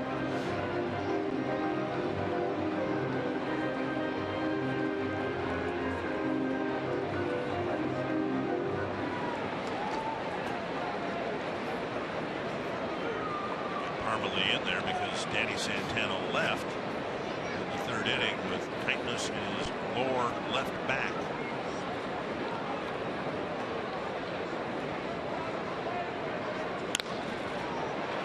Kendrick backhands it from the outfield grass, throws out Parmalee, and that ends the inning. But the Twins get 3 straight 2-out hits and take their first lead.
Minnesota leading the Angels in the 5th inning, and we are in the Minnesota Lottery Winner's Circle. We have $100 worth of scratch-off lottery tickets. They are going to Eddie, who is from Minot, North Dakota, and is celebrating his 50th birthday here tonight with his wife, his daughter, and his son-in-law. And you told me, Eddie, you just found out on Wednesday that you were even coming to this game. Yep, they came out, brought us out supper, and brought tickets and the sign and told us we were going to the Twins game. So. Spending the nice weekend in Minneapolis for your 50th birthday. Yep. Come down to the game and went to the horse races and a little shopping. Make a good weekend out of it. Happy birthday, Eddie. Congratulations. All right, thank you. Happy birthday, Eddie. Yes, he is here by coincidentally from Minot, by the way. I did not know this. I stumbled upon it. We Minoters just seem to find each other. Right on Minot. Your next door neighbor up there. Happy 50th, Eddie. Fouled back by Trout. Enjoy the big city. 2 strikes from Phil Hughes to Mike Trout. Hughes now given a 2-run lead. I'm sure he's not at all happy with what happened in the first 3 innings. Came back, had a quick 1-2-3 4th inning. That was more Phil Hughes-like. Only 9 pitches to get to 3 outs last inning. Trout lays off the breaking ball. We saw that in Baltimore. How many innings did he have with single-digit pitches? He ended up throwing 95 pitches in 8 innings. 1-2. And Trout strikes out. And strikeout number 4 for Hughes, getting Trout for the 2nd time. And that'll bring up Pujols. A high fastball right here. That just Trout swings through.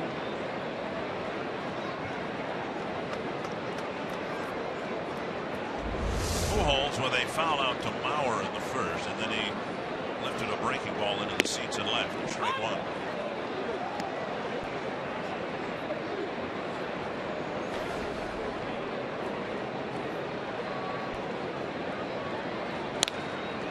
and 2 strikes. Still remember Pujols playing in the first ever game here at Target Field as a member of the Cardinals. They played an exhibition series here, 2 games. 2 strikes. And I asked Pujols after the first game what he thought of Target Field. And he said, after 1 game, it looks like they built this ballpark for Mauer and Morneau. And that was, I think, all of our impressions. It looks nice and cozy to right field. But what we came to find out was the ballpark certainly wasn't built for Joe, because he struggled to hit home runs here, and Morneau was frustrated by the ballpark too because of the big scoreboard in right center field. 1-2. Busted bat, chopper to third. Bloof has it. Kind of tells you what Pujols knows. Huh? Well, no, I mean, but I think we all kind of felt that this would be a really good home ballpark for the left-handed hitters that the Twins had, and Jason Kubel among them. Jason was frustrated. Now the Twins roster has left-handed power that never played in the Metrodome, and guys like Arcia and Vargas and Parmalee and so on and so forth. I mean, they're popping balls out of here on a regular basis. Even Escobar today. Strike 1. I think this is both, a pitcher's ballpark if you can make him hit it to that 377 mark out in left center to, to stand up to cancer sign because of the high wall, 365. But if you pull the ball, we've seen home runs hit the second deck. We've seen Joe Mauer hit balls into the seats in left field. Not as often as we saw it at the Metrodome. Of course. That was kind of a homer-friendly place. I can attest to that. Inside 2-1. This is, I think, a fair ballpark for either a hitter or a pitcher. I think only unfair for a hitter who hit in the Metrodome. And we had right-handed batters. Delman Young, Michael Kadire too, said, well, that ball would have been out at the Metrodome. Bouncer to short. Escobar has it. Another quick inning. Another 1-2-3 inning for Phil Hughes.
Kickstart fans of the game seeing a lot of offense already in the first few innings of this game.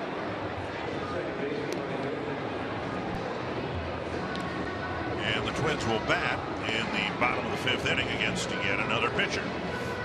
That'll be Cam Bedrosian, the son of Steve Bedrosian, that was, of course, here in 1991, part of the Twins World Series championship season. His son Cam, 22 years old, in his first season with the Angels, 5 different stints with the Angels, making just his 13th appearance. He's got a report, good fastball, slider, and a changeup. Dad's beard. 1 year with the Twins, 1991. The Twins went into the free agent market 4 times in advance of the 91 season. And they brought in Jack Morris, Chili Davis, Mike Pagliarulo, and Steve Bedrosian. Yeah, Steve Bedrosian, his pops, pitched in 56 games, won 5 games, and saved 6. Strike 1.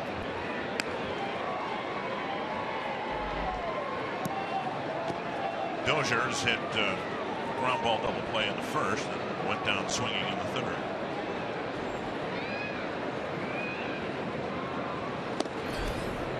Strike 2. Bedrosian pitched in 3 games. Steve of the 1991 World Series.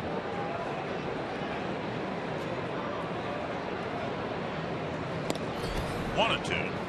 Cam hoping that he can have the same career that his dad had. Pitched with the Phillies, the Braves, a couple times, the Giants, and the Twins. 14 major league seasons Steve was in. 2-2.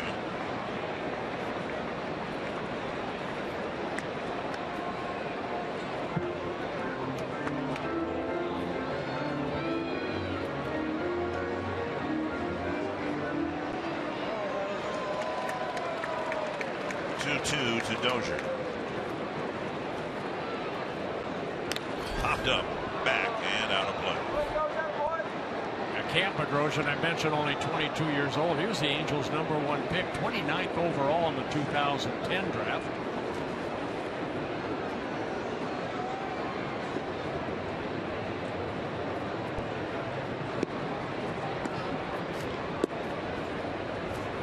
Tommy John surgery in May of 2011. A liner to Ibar, 1 away.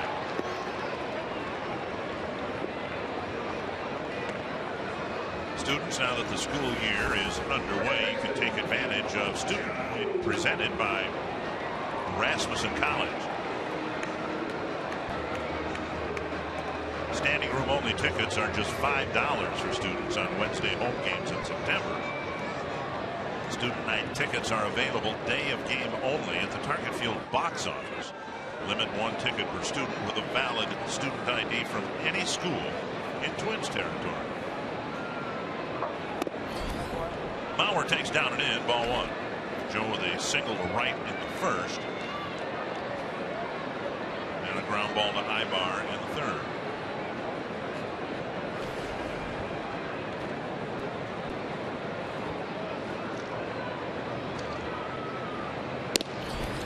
Called 1-1.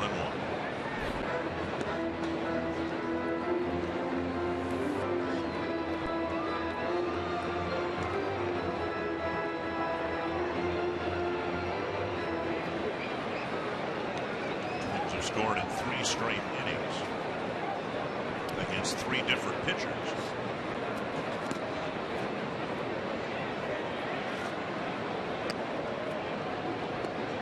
Two and 1.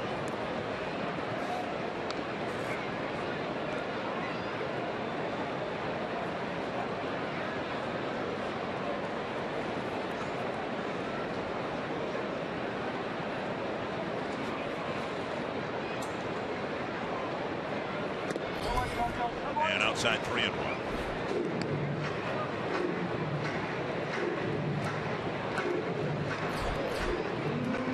Vargas on deck.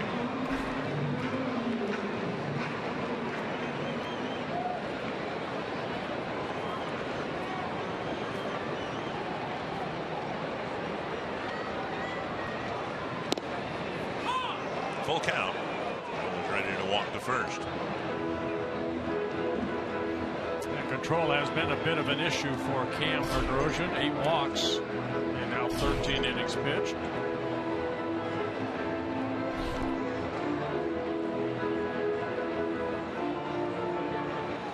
Just getting his feet wet. 3-2. Howard takes ball 4. 1 out walk, putting a man aboard for Vargas.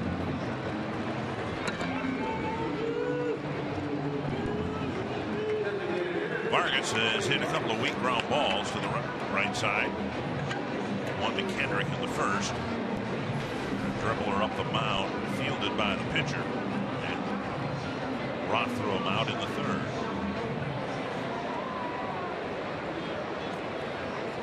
Fox Tracks presented by Dodge.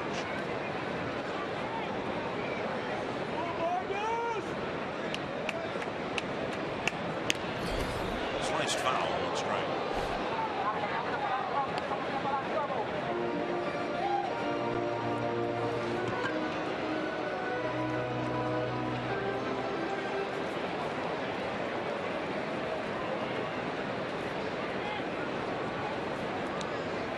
Seeing that picture, you've got all-star appearances, gold gloves, batting championships, MVPs.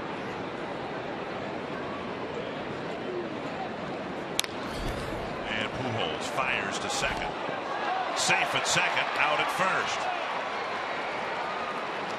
Pujols with a throw that pulled Ibar off the bag. At least that's the call made by Paul Emmel.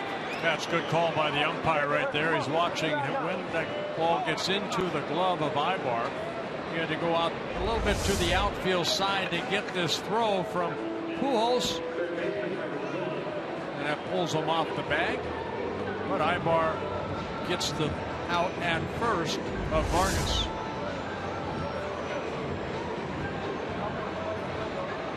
Man in scoring position for Plouffe. So Vargas is thrown out 3-6-3.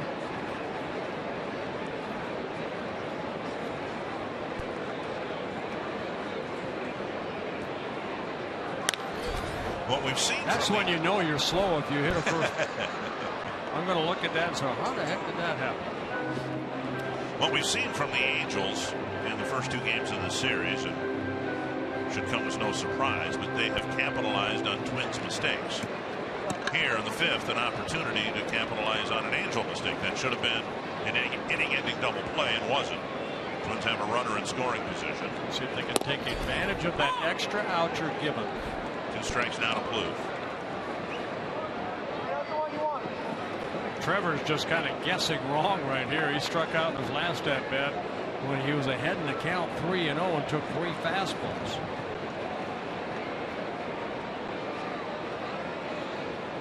Bedrosian ahead in the count.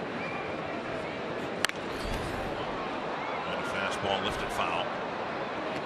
It's a good fastball, blocked here at 95.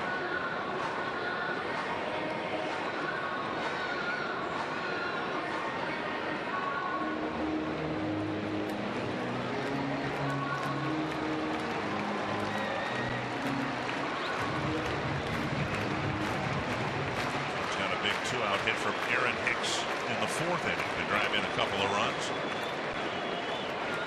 Plouffe hoping to deliver here in the 5th. Outside, 1-2.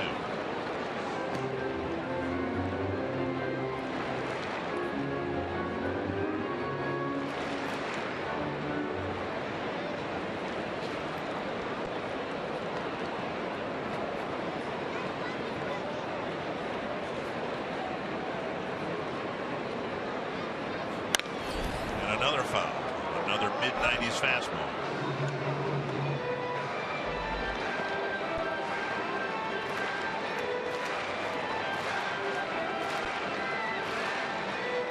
Angels have been so good for so long that they enjoy a 5.5-game lead in the West.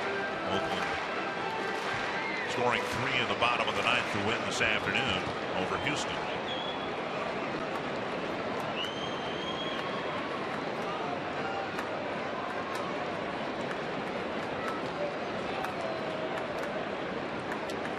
Another 1-2 pitch. Off the line, foul.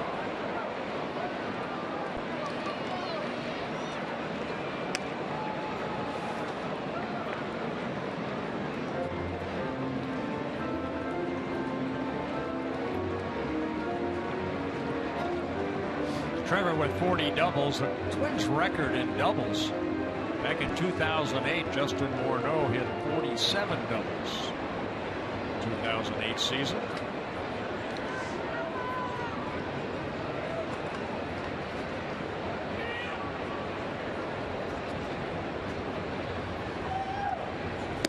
And a high fastball gets him. A scoreless fifth. On to the sixth. Twins up by a pair.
Scoreboard. Here's a look at the AT&T fan photo of the game.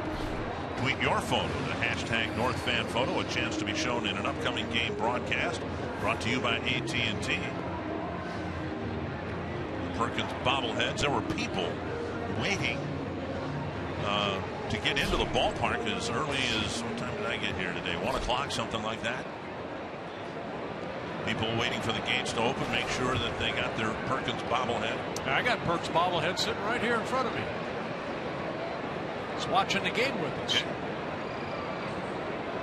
Yeah. And Hughes has settled down nicely. He's retired the last 7. The Angel batters. Here's Ibar with 1 strike. 2 strikes. Ibar 0 for 2, then Freeze, he's 2 for 2, and Iannetta is 0 for 2 tonight against Phil Hughes.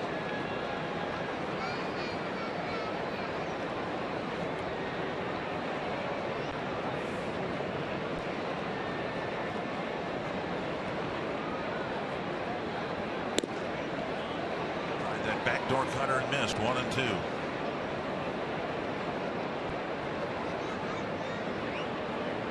Pitches for Phil.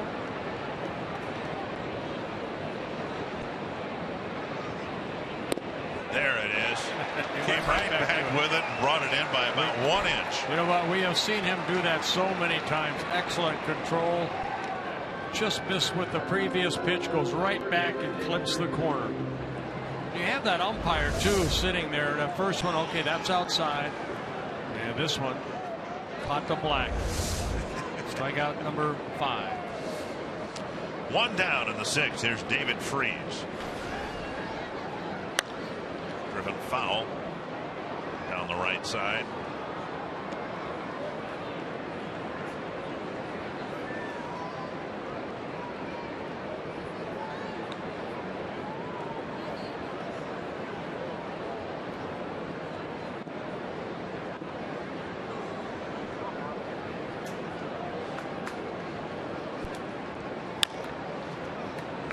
dribbler up the line foul.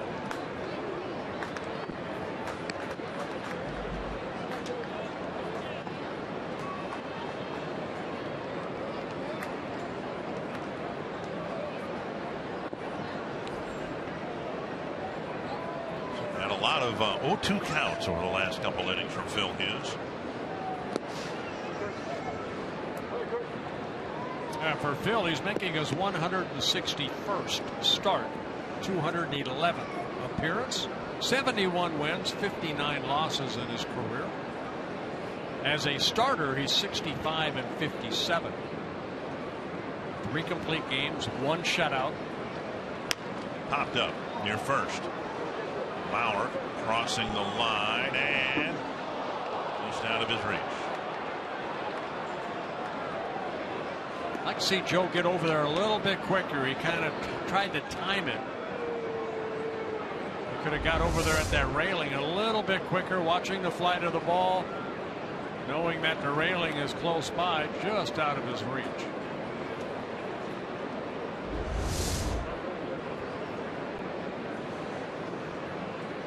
One and two. Hits the mound, angling it towards Escobar. 2 down. 9 retired in a row for Hughes.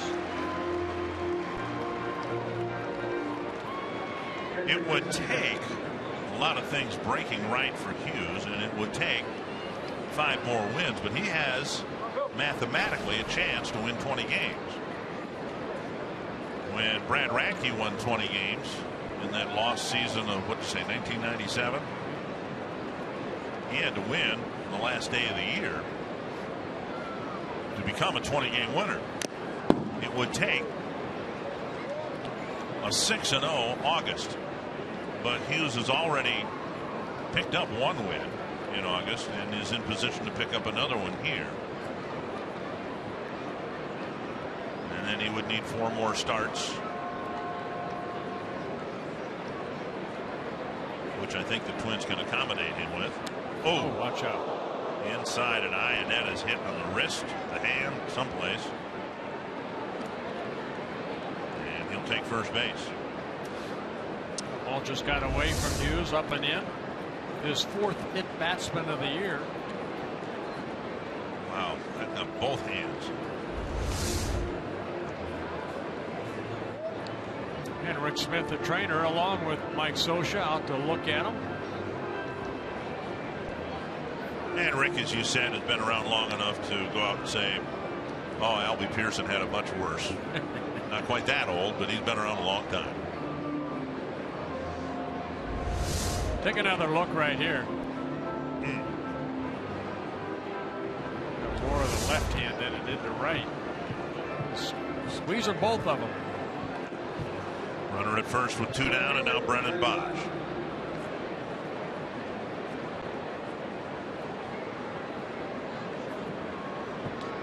Bosch 0 for 2 against Hughes tonight. Still 6 for 13 against him.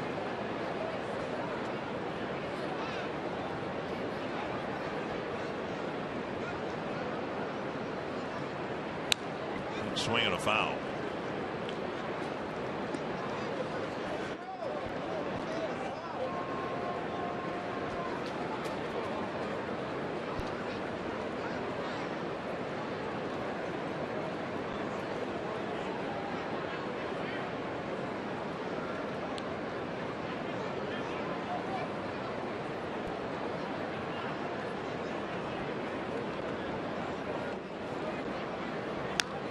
Another foul back.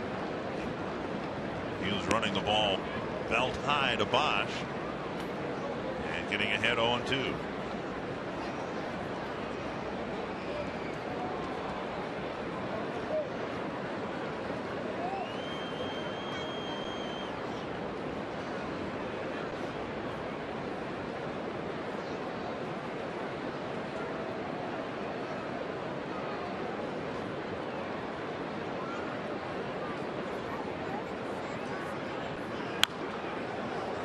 Foul over the on-deck circle. Still 2 strikes.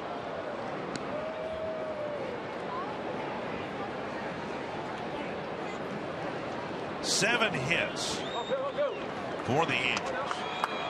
in their first 15 plate appearances. None since.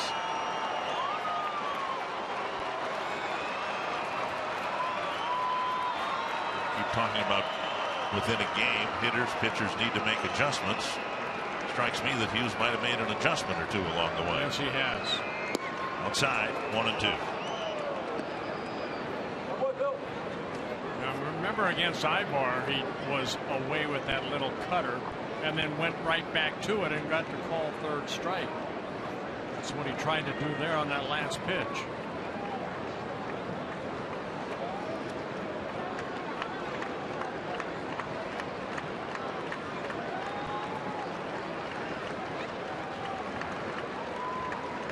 Suzuki's sitting there. High fastball got him. Another good inning, another hitless inning for Phil Hughes, and the Twins have a 2-run lead.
By Toyota.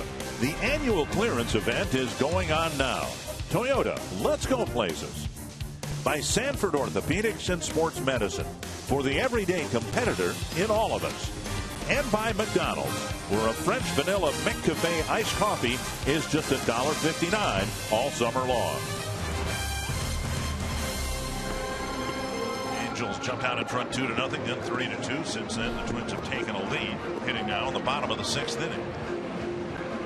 And Bedrosian pitched a hitless 5th inning, and he'll be out there to at least start the 6th, facing Oswaldo Arcia.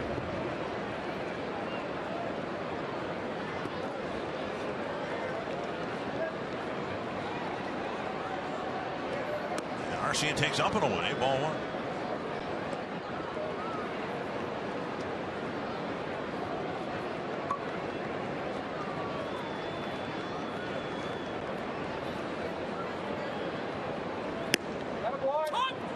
Strike call, 1-1.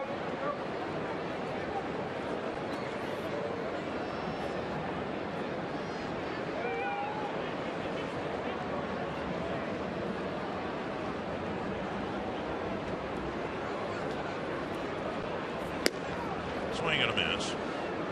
Twins' power is going to look pretty balanced by the end of the year. Willingham in double digits in home runs before he was traded. Dozier has 20. Arcia has 15. Kloof with 12. I'm counting on Vargas hitting 4 more to get double digits before the end of the year.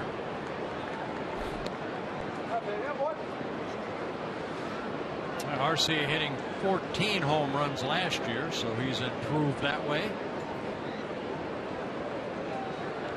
2-2. Struck him out. Impressive outing for Bedrosian. He's picked up a couple of strikeouts, getting Plouffe and Arcia. And that'll bring up Suzuki. He's got a nice live arm. A fastball at 93 to 95. Slider's a little flat. And they'll mix in a changeup.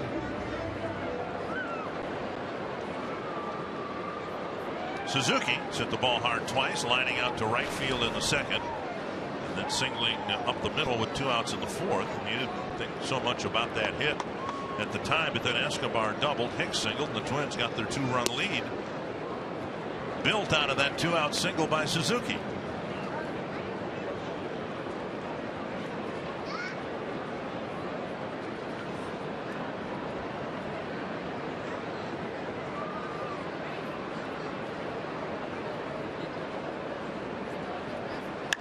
Popped up to right field.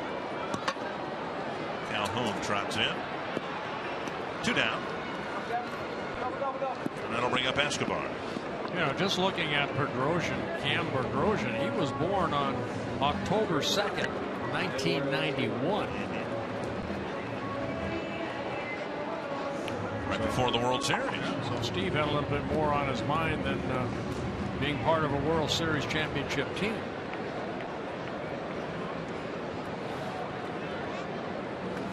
Had an awfully good pitching staff that year. Of course, Jack Morris anchored it. John Erickson 120. Kevin Tapani was a very reliable starting pitcher. Yes, he was. David West was in and out of the rotation. Aggie was a closer. Mark Guthrie was a setup guy.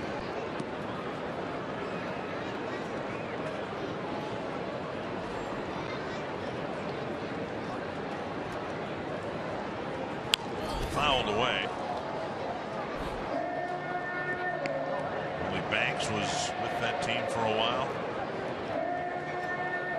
Terry Leach. Is that Glenn Adam? Glenn Abbott. Abbott.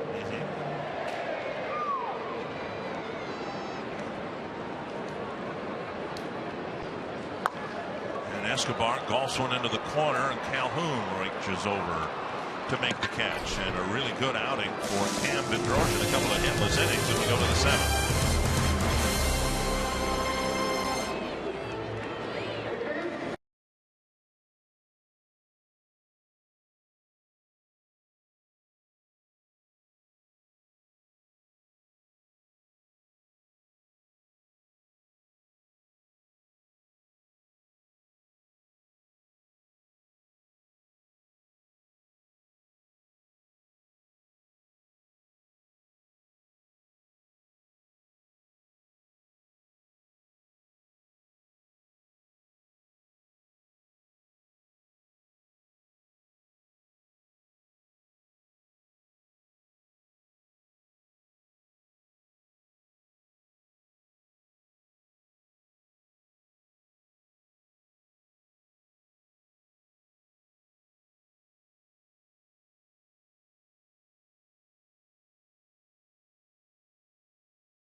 Casino story of the game. Well, with the Twins down by a couple of runs, Escobar hitting a home run, his 5th of the year. That tied it at 2 apiece.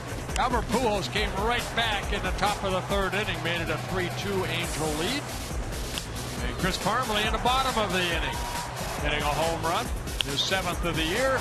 Then with a couple of runners on and 2 outs, Aaron Hicks, a big 2-run single in the bottom of the 4th. C.J. Cron goes after the first pitch from Phil Hughes, and another foul ball. Hughes has gone right after the Angel batters through the middle innings, getting strike one and strike two right away. 27 batters he's faced, 25 first pitch strikes. This one to right field, and Arcia makes the catch, one away. So we said at the top of the show he's going to attack the strike zone, and again he has. One out in the seventh. Now Cole Calhoun.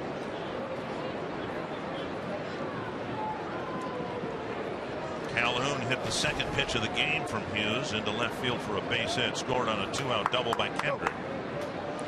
As we get into the seventh and hopefully through the top of the inning quickly, it's worth a reminder that Glenn Perkins is unavailable tonight. And the closer tonight appears to be Jared Burton, who in essence played the role of closer last night in the 10th inning after the Twins tied it in the bottom of the ninth. But the point being, as you take these guys who usually pitch in the seventh and the eighth, you move them later one notch.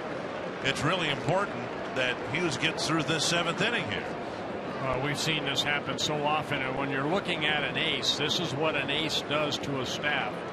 You know, 93 pitches, and he went back out there. Last night in Alaska, 98 pitches, and he did not come back out. So this is what you want out of your starter, to go out there and say, you know what, I want one more. And Hughes picking up a strikeout on 3 pitches of Calhoun, and that's strikeout number 7. Probably didn't happen, but you can imagine Hughes coming into the dugout after striking out Bosch, getting into the dugout saying, I got this. I got one more at least. Here's our Carsoup.com trivia question. The youngest player to win a league MVP award, Willie Mays. Frank Robinson. Vida Blue, that's right. He won the Cy Young that year too, 1971. Here's Trout. He has struck out twice and fouled out against Phil Hughes. Ball one.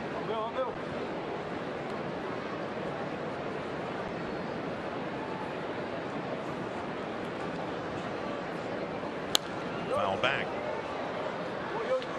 Maintaining that fastball too. That last one at 91, he can hit 93, so he's maintained a velocity from inning 1 all the way to here to inning 7.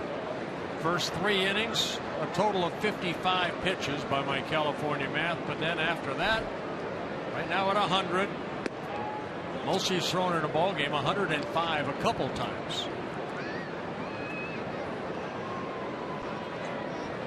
Twins again without closer Glenn Perkins. Will try to patch up the end of the game, hopefully with a 2-run lead.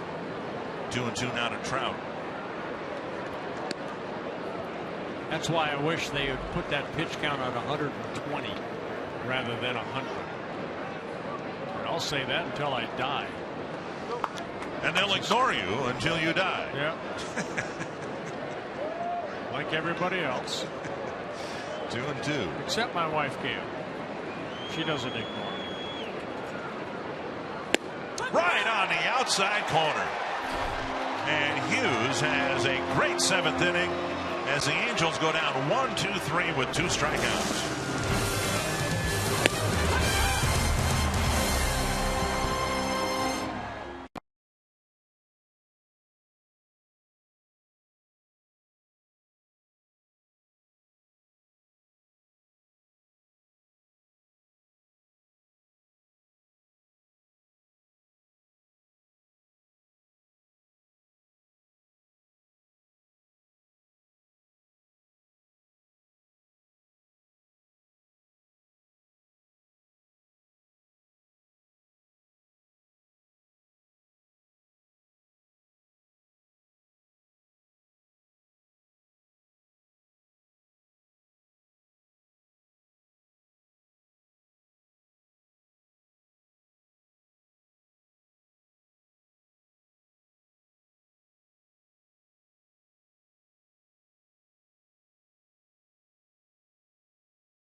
By Phil Hughes. Looks like his evening is done. 103 pitches, 8 strikeouts, no walks again. And this copyrighted telecast presented by the authority of the Minnesota Twins. It may not be reproduced or retransmitted in any form. And the accounts and descriptions of this game may not be disseminated without the express written consent of the Minnesota Twins.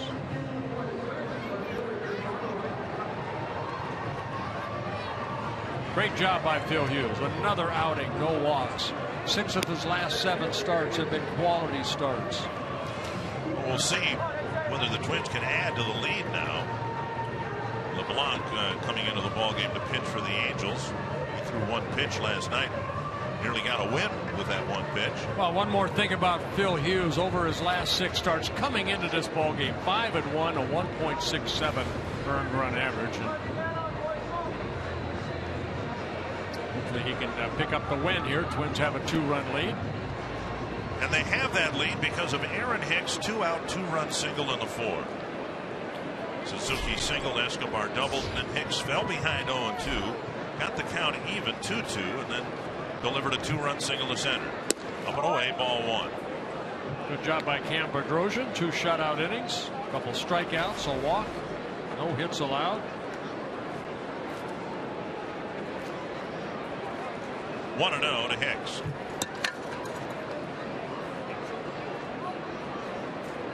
Checked his swing, took a strike. LeBlanc, 30 years old. He's pitched for the Padres, the Florida Marlins, the Astros in his first year in the American League. Signed as a free agent over the winter by the Angels. 2-1.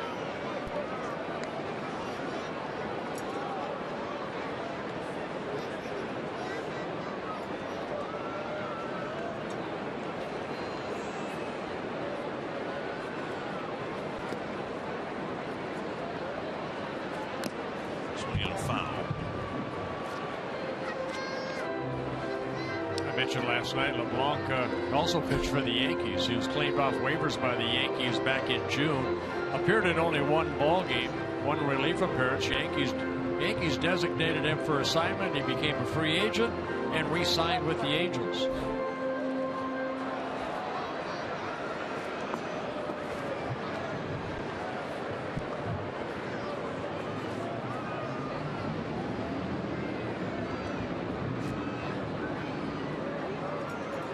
To see Hicks getting good quality at bats. This is going to be something that the Twins are happy about. Also Aaron Hicks himself.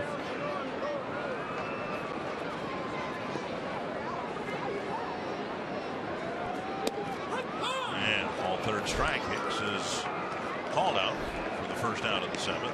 Pitcher's pitch down and away on the black. Bring up Parmalee. Fan Appreciation Weekend is coming up September 19th through the 21st. While the Cleveland Indians are in town. Fans in attendance can win all kinds of great prizes and gifts on Friday and Saturday. Then on Sunday the 21st, the first 10,000 kids 14 and under will get a Joe Mauer growth chart. Visit twinsbaseball.com or call 800-33-TWINS for information and tickets. High and tight to Parmalee, ball 1.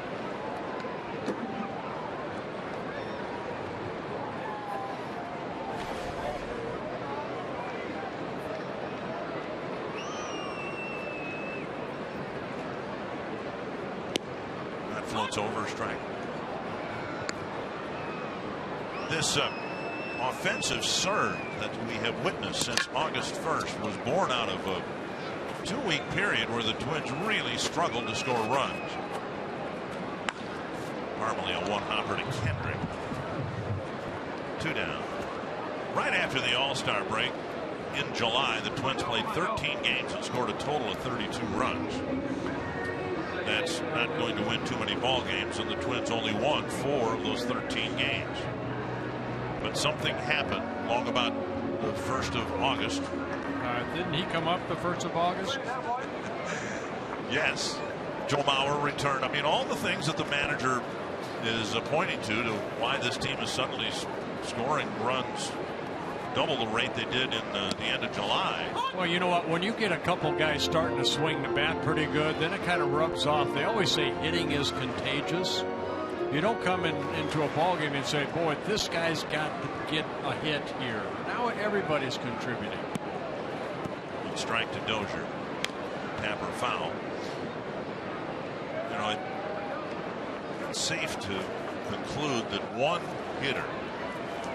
good hitter can make a difference to the other 8 guys in the lineup. And I think that's a little bit of what the Oakland A's are going through in reverse. They traded their best hitter, Yoenis Cespedes.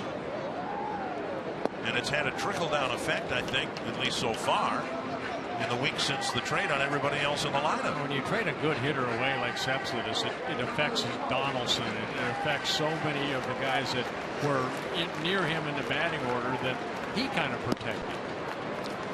1-2 to Dozier. And so in the Twins case, yes, they added a commodity that they've really needed for a long time. Josh Willingham provided it 2 years ago, but Willingham struggled with his batting average, wasn't drawing the walks. He was hurt also. And he was hurt. Dozier takes a close pitch for ball 2. Oh, good pitch. The Bronx started to step toward their dugout.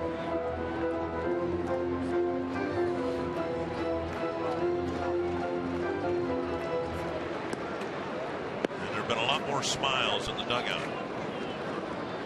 since that man arrived too. Changeup got Dozier. A good inning with the Angel bullpen starting to pitch early well here over the last couple of innings.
The Twins and the Los Angeles Angels of Anaheim will wrap up their series tomorrow afternoon.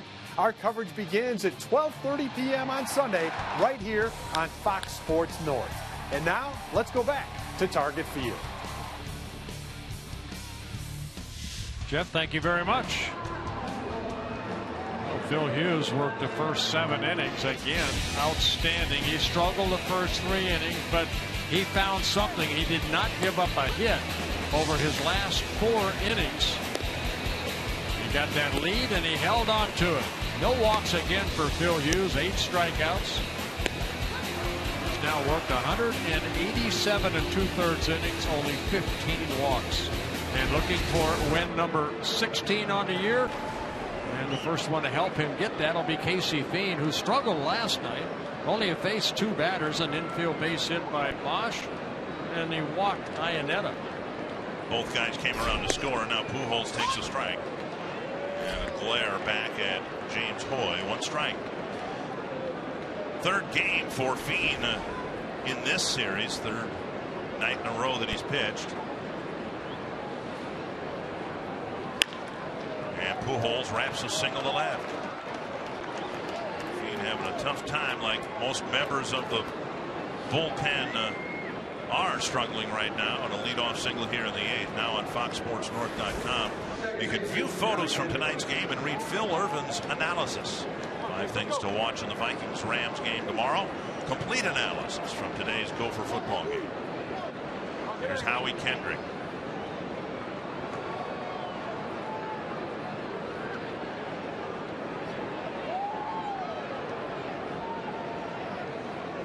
Swing and a miss.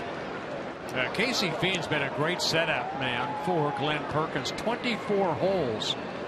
Only Wade Davis in the American League have more holes than Casey Fiend. Need a ground ball right here. 5 double plays turned behind Casey Fiend. Fly ball to center. And Hicks is going back. He's back, and that ball hits the wall. And the long carom will allow Pujols to score. Kendrick to third, and he's in with a triple. Ball kicks away. And Kendrick will hold, and Bluth needs to get that ball before it goes in the dugout. The ball hit the sliding runner and kicked away. And the Angels get a run and have the tying run at third. Marty talked earlier about the additional padding that they put in here.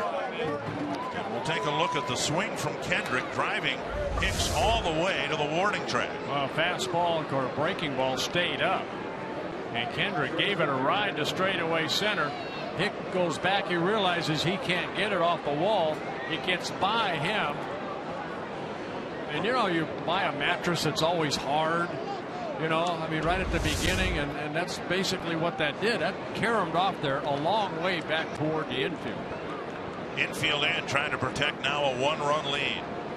Popped up, foul, and out of play. Ron Gardenhire talked about it before the game today. Asked the additional padding good for the safety of the players, but they have, during batting practice and just generally going out in the outfield, throwing balls against the wall, trying to get the outfielders accustomed to a much springier carom off the additional padding that was put in. 1 strike to Ibar, I should say, and now a ball, 1-1. Fox Tracks presented by Carrier.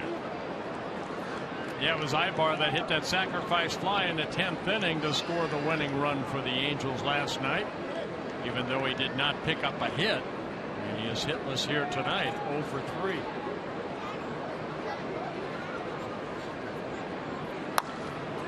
To right field, and Arcia will retreat. The Angels will have tied the game. And it's 5 apiece, and Phil Hughes won't get a much deserved win here tonight. And the Angels come back on the Twins, as the Twins repeatedly in this series have come back on the Angels. Well, Ibar did it again. He got a ball down and in, driving in a run, his 61st of the year. It all happened so quickly. Fiend's only thrown 7 pitches. He's given up the single, the triple, and the game-tying fly ball. Tie game. Here's David Freese. Ball 1. Angels had gone without a hit. Innings 4 through 7, and then they jump on Casey Fiend and get a couple of quick ones in the 8th. Foul back. 1-1.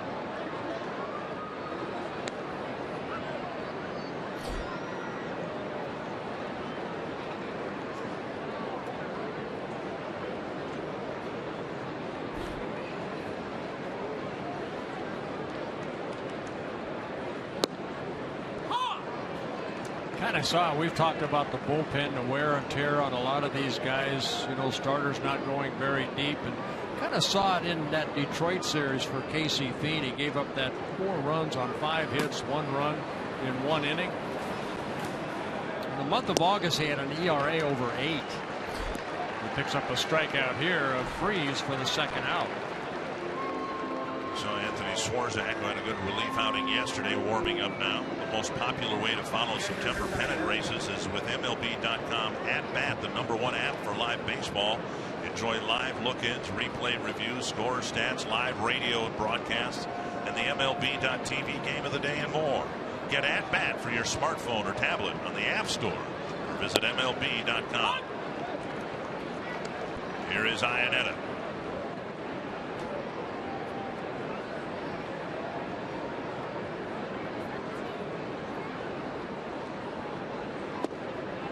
Bouncing inside, 1-1. I'll just let you know that nobody feels worse than Casey Fiend right now. Angels have tied it at 5 apiece. Hughes does not get his 16th win. Towering fly ball to left. And Parmalee circling around it. And now under it makes the catch. That ends the inning. But the Angels strike quickly against Casey Fiend. And we're tied at 5.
Here at Target Field, the Angels have tied up the Twins 5-5, and after the game we'll bring you Twins Live presented by CenturyLink.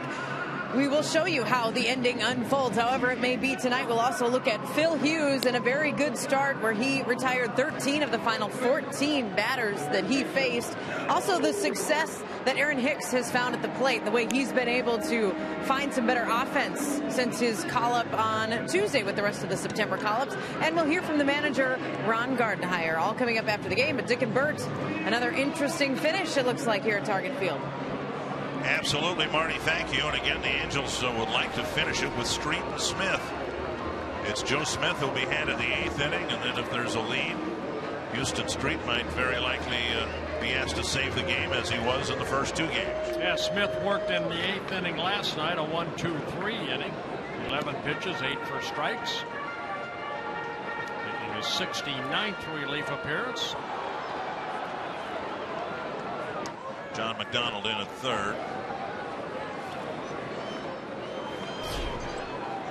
Bauer, Vargas, and Plouffe to hit here in the Twins' 8th. Bauer takes low, ball 1. Joe 1 for 2 with a walk. Yeah, Smith with that sidearm submarine type of delivery. A lot of movement in his fastball, that sweeping breaking ball, and a changeup.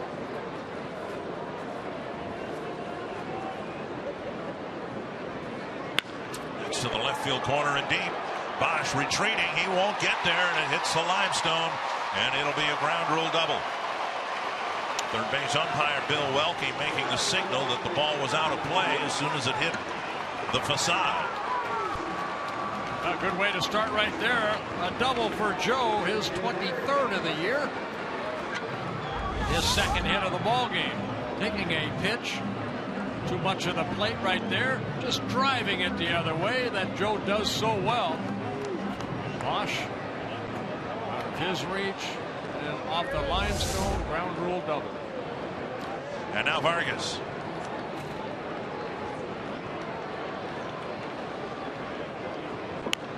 Fouled away. 1 strike. Vargas has hit 3 soft ground balls so far tonight. Well, what he needs to do is somehow find a way to advance Joe Mauer. Do the things that the Angels have been able to do. Advance the runner. Cause the Angels to bring the infield in.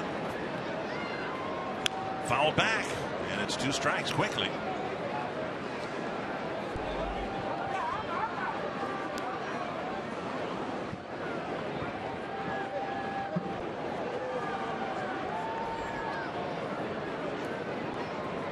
0-2 to Kenny Vargas.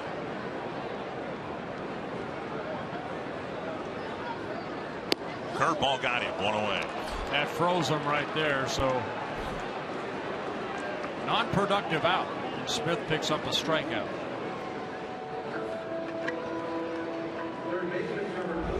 The Angels have won a couple of one-run ball games by executing better than the Twins in the late innings, and now Vargas fails to advance the runner, taking a called third strike. That'll bring up Plouffe. Plouffe has not put a ball in play. Walked and scored in the second, and since then a couple of strikeouts. Hit the big double to tie the game in the ninth inning last night. Wrapped to short. Easy play for Ibar. 2 down. And that leaves this eighth inning situation up to Oswaldo Arcia. Well, Aaron Hicks here got the big 2-out hit in the fourth inning. See if Arcia can do it here. Arcia is 0 for 3 with 2 strikeouts. Escobar hit the 2-run home run with 2 outs. Looks like they're going to walk Arcia to pitch to Suzuki. Wow. I get the righty-lefty business, but we showed you before Suzuki's been one of the top clutch hitters, not just on the Twins, but in the league this year.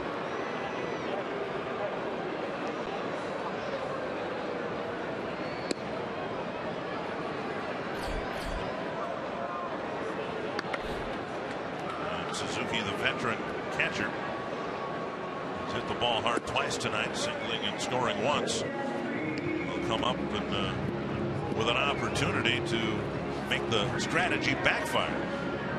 Well, the numbers on Kurt Suzuki against Joe Smith, if that's his real name, 0 for 5. But in this situation, Suzuki's done a very good job. Runners in scoring position, you see, hitting .320.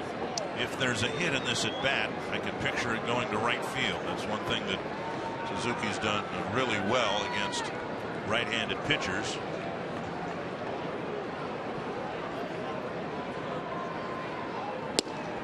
Fastball inside, ball 1.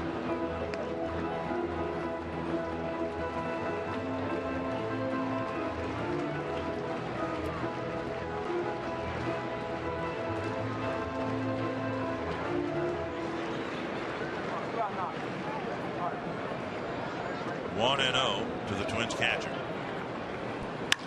On the ground, right to Ibar. The Twins get a leadoff double, leave 2 on. We head to the ninth, tied at 5.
Tight ball game. In fact, the tie ball game going to the ninth. Yeah, 2-2 ball game. It was Chris Parmelee put the Twins up with a solo home run, but And then with a tie ball game 3-3, it was Aaron Hicks who gave the Twins a 5-3 lead. But the Angels come back. Pujols against Casey Bean, a base hit. The next batter, Kendrick, hitting a ball off the center field wall for a triple. That made it a 5-4 ball game. Ibar, second straight night, a sacrifice fly that tied the game. And the closer today is Jared Burton, as was the case last night, because Glenn Perkins has a neck issue. He had an MRI done today. It showed no structural damage, no nerve damage. And so Glenn is day to day. Twins have an off day on Monday. I can imagine them, unless Glenn reports feeling a whole lot better tomorrow, making him unavailable tomorrow. And the Twins moving Burton into the closer's role. He pitched the 10th inning, which was the closer's job in a tie ball game last night. Gave up a leadoff single and the eventual game-winning run. He'll face Bosch, Crone, and Calhoun here in the ninth. Now Burton making his 61st relief appearance. Bounce towards second. Dozier gets in front of it. Man, close play, got him. Well, you're right, you mentioned it last night. Bosch gets down the line pretty well. He really hustled out from the box there and almost beat that play. One quick out, and now Crone will bat.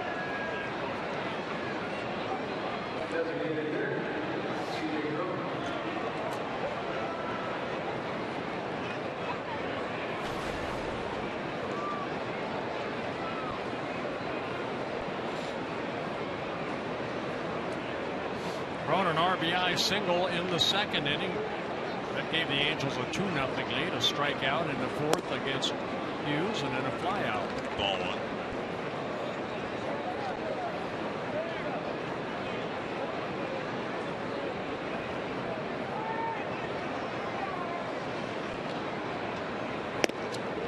Swing and a miss, 1-1. Long rain delay in Texas tonight between the Mariners and the Rangers.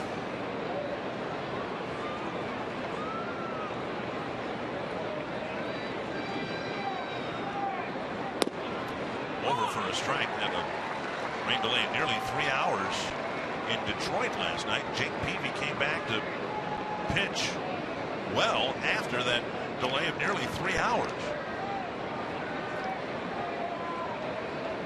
1-2. Now foul to the screen. Now that's old school what Peavy did right there.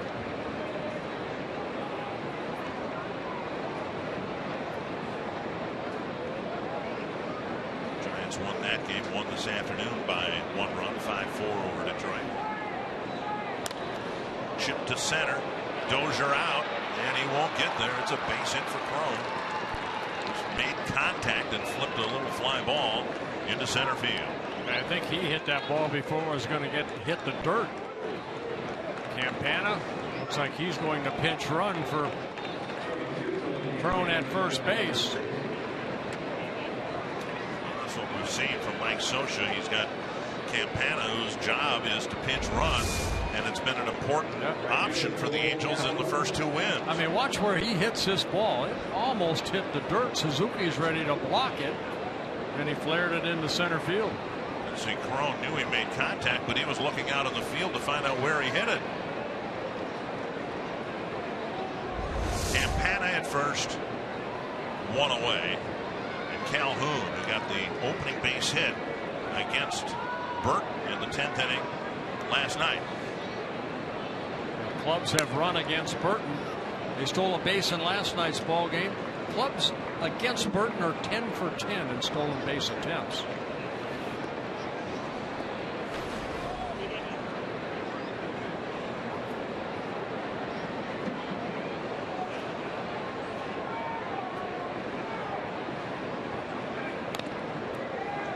Foul, 1 strike.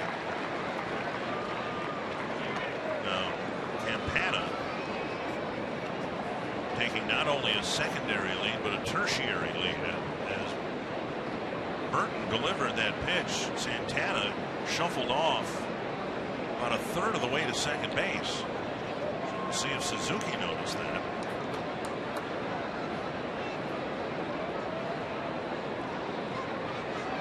That's a close play. Barely getting in there.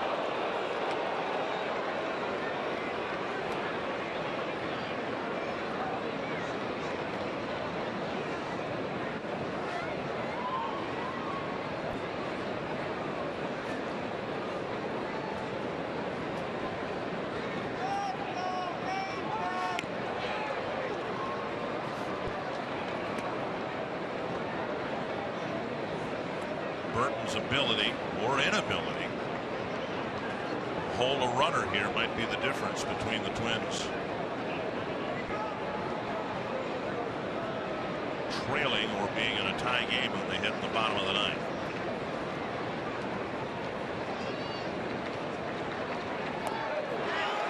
Very, very close. And Burton will go for a little bit of a stroll here as the Twins will consider challenging that. Burton can't get near the rubber or it's assumed the next pitch would be ready to be delivered. And now he's up on the rubber and that makes it a moot point.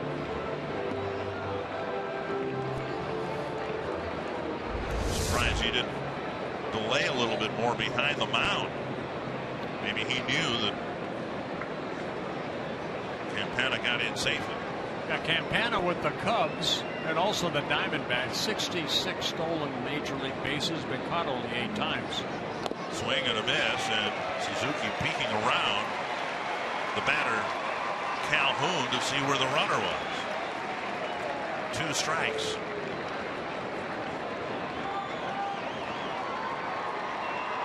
He has yet to attempt the stolen base for the Angels. Just getting called up from the minor leagues.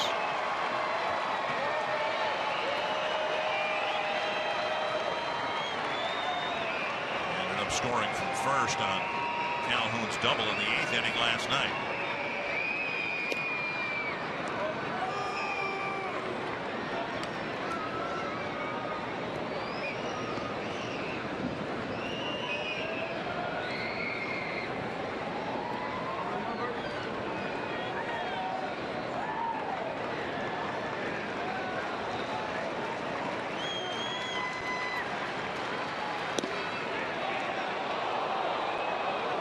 Just off the outside corner. Burton thought he had called 3rd strike.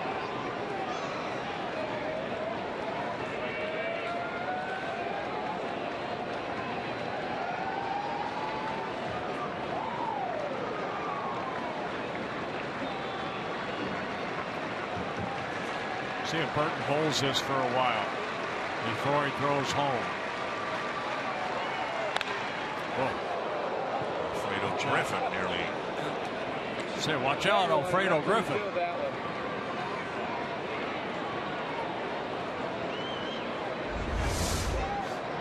Watch out. That boy took his eye off that ball.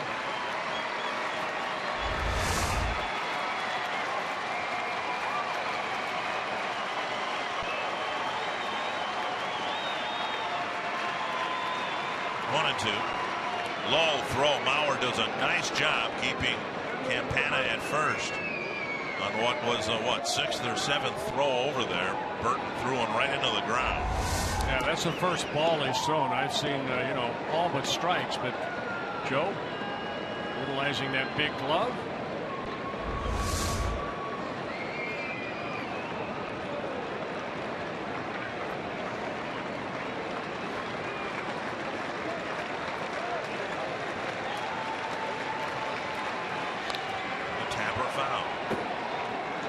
The Angels are clearly better than the Twins. A 1-loss record tells you all you need to know about where the 2 teams are. Angels are in first place, Twins are in last place in their division. But these have been interesting games, particularly and particularly in the late innings. Managers are making moves. They can make more of them with the expanded rosters. The Angels have just been a little bit better than the Twins in the first 2 games. A chance again here in the 9th to take a late inning lead. Liner to Dozier, throw to first, and Mauer this time can't keep the ball in front of him, and Campana will go to second. The runner got to Mauer in the bag before the ball did, and Dozier made a throw he should not have made. Yeah, I agree. Dozier trying to do a little bit too much right there. Calhoun hitting this ball sharply. When you saw Campana, he didn't know what to do, and the ball short hops Joe. So Campana gets into scoring position. It'll be an error on Dozier. Rick Anderson, the pitching coach, out to talk to Burton. Mike Trout up. Pick your poison. With first base now open, do you want to go after Trout? Do you walk Trout and pitch to Pujols?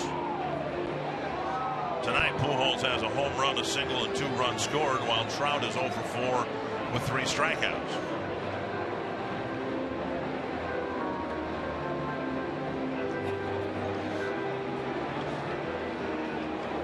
Twins had this decision to make in the 8th inning last night. Calhoun had just tied the game with a double, and with first base open and Pujols on deck, the Twins elected to pitch to Trout, and he cracked a go-ahead double. And it looks like Jared Burton wants to pitch to Trout.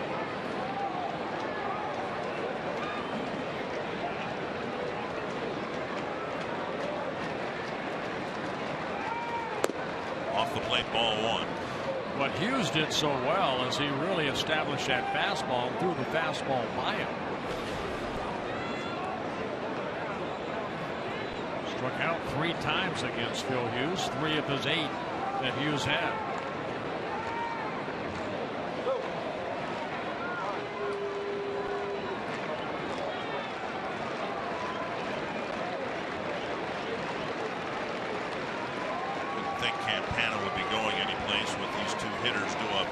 He's going to score on a base hit no matter where. 1-0 to Trout. 2-0.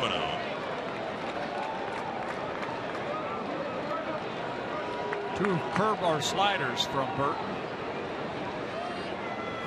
Now with the count being what it is, we'll see how aggressively they go after Trout here.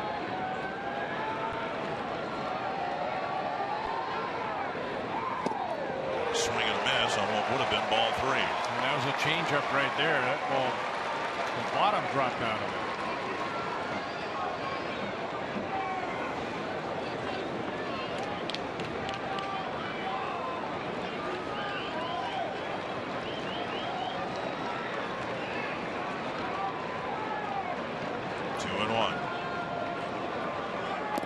Nice stop by Suzuki. That's a great stop there.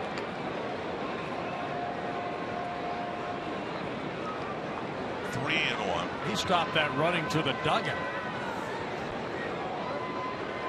Campana at second and giving you a little margin for error if you want to throw that changeup in the dirt again. 3 and 1 to Mike Trout. And there it was in the dirt. 3 and 2. Probably throw that pitch anyway, I would guess, if Campana's at third base, but it's nice knowing that if a ball does get away from the catcher, it's not going to score a run. We went back to that changeup.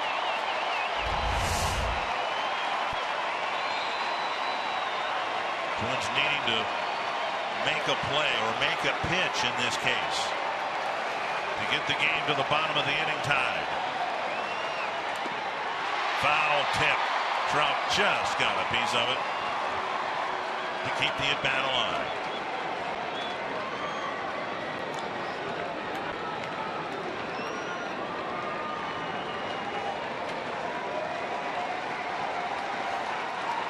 And Burton wants to talk to Suzuki about this pitch. Started him off with a couple sliders, and I think every pitch after has been that changeup.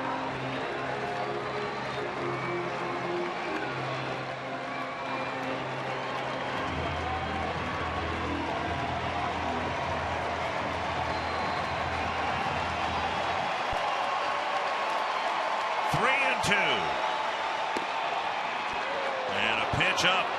Trout takes a walk. And Pujols will step in with a fresh count. Well, he went to the changeup and just left it up, and Trout laid off of it. So take a look. Box track says it hit the top of the strike zone. And now Pujols. Pujols in the 10th came in to pitch or to face Burton, and Burton intentionally walked him. Ball 1. That was all done by design, but then the walk to Kendrick loaded the bases. It gave Ibar a chance to push the winning run across with a fly ball. 1-0 to Pujols. And a strike. Take one of those now, right? A sacrifice fly? Yes, we would. Yeah, Burton last night threw 24 pitches. Now 4 of those intentional, so really 20. He's at 21 right now.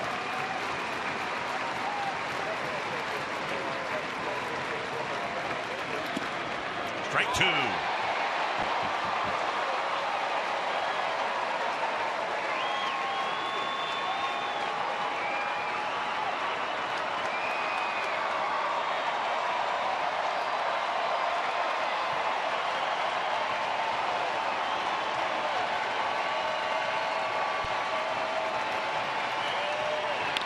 Line down the line, and Pujols delivers. The Angels will score 1. They'll score 2. And Pujols with a 9th inning double to put the Angels up 7-5. And his third hit of the ball game, driving in a couple runs. Now with 87 on the year. It almost looked like he was sitting on that changeup, because the previous pitch he threw the fastball right by him that he took. And then he threw him the changeup, and Pujols waited back nicely, lining it right down in that left field corner. Trout scores all the way from first base with his speed. And it's a 7-5 lead. And the beleaguered bullpen that's been overworked all year long gets beaten up again. Veen giving up 2 runs in the 8th. Burton 2 runs in the 9th. The Angels have the lead.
In front, his 2,500th career hit. Now, there's a lot is made of 2,000 hits and, of course, 3,000 hits, but 2,500 is a pretty significant milestone. For a big man like that.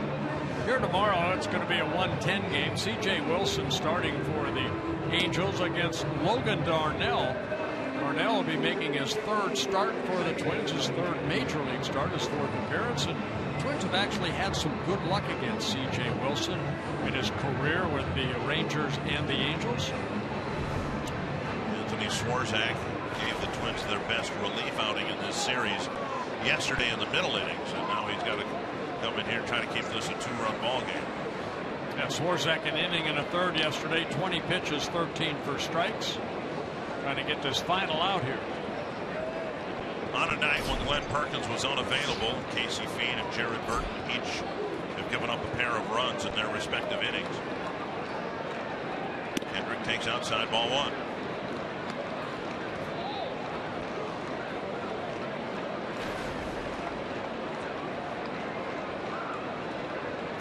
Indians beat the White Sox 3-1. Corey Kluber picking up the win for Cleveland.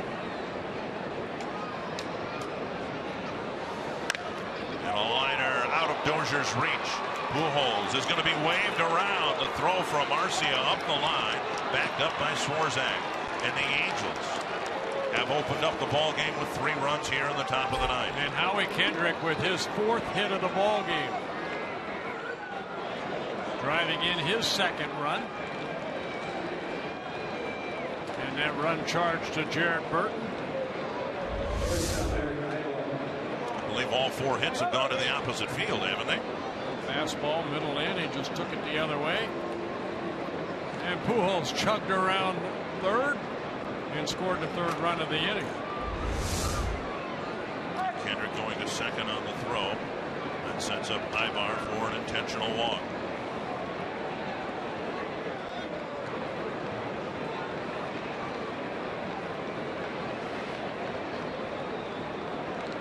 And the triple was hit to center field.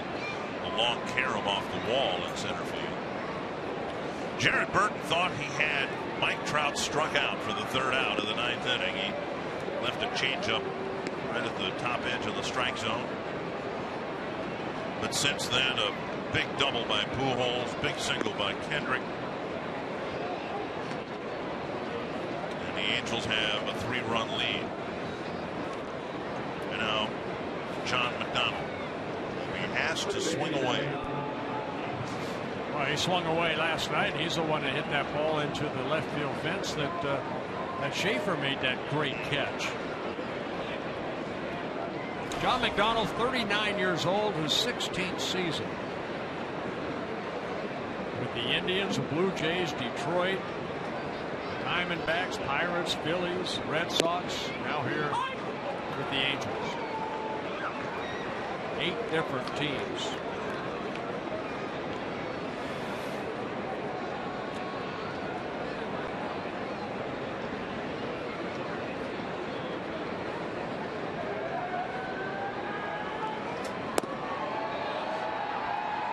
One and one. McDonald has stayed around the game a long time, not because of his bat, because of what he does defensively. A great defensive player. Career .236 hitter.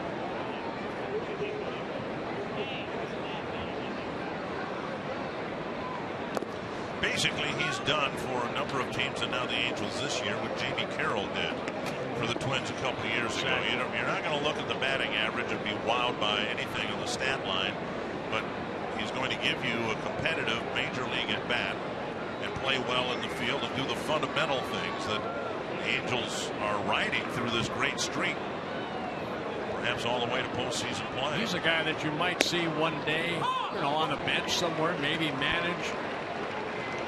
Been around the game a long time. He knows the game. He's great for young kids to watch the way he goes about his business day in and day out. You need veterans on a ball club that bring that energy day in and day out. All the things we said about Jamie Carroll. 2-2. Fouled away.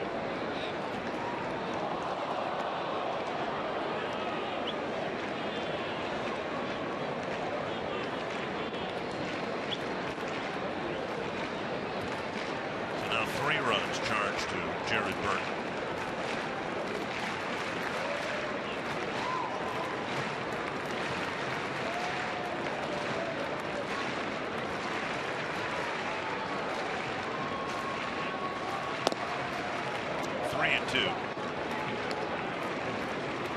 To be through the first 4.5, 5 months of the year that Gardenhire could turn to the bullpen and which know what was going to happen, and he just doesn't have that assurance anymore. Everybody in the bullpen is struggling. What the Angels have is that swagger right now. They know close ball games, final out, finally recorded by Swarzak. But they know if they're close in a ball game, they're going to win at the end. Pretty nice confident feeling to have.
In the late innings, tying it with 2 runs in the 8th, taking a 3-run lead in the 9th. And for the 3rd night in a row, Houston Street will be asked to try to pick up a save. Now, it's not just that he's being asked to pitch 3 nights in a row. He threw 18 pitches here 2 nights ago, 29 pitches in a failed save opportunity last night.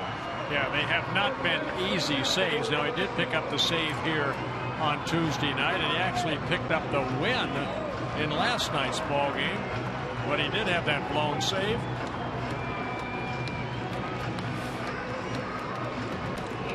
Colin Cowgill is in left field. The batters will be Escobar, Hicks, and Parmalee.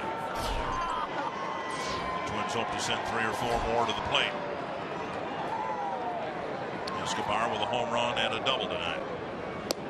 Strike 1.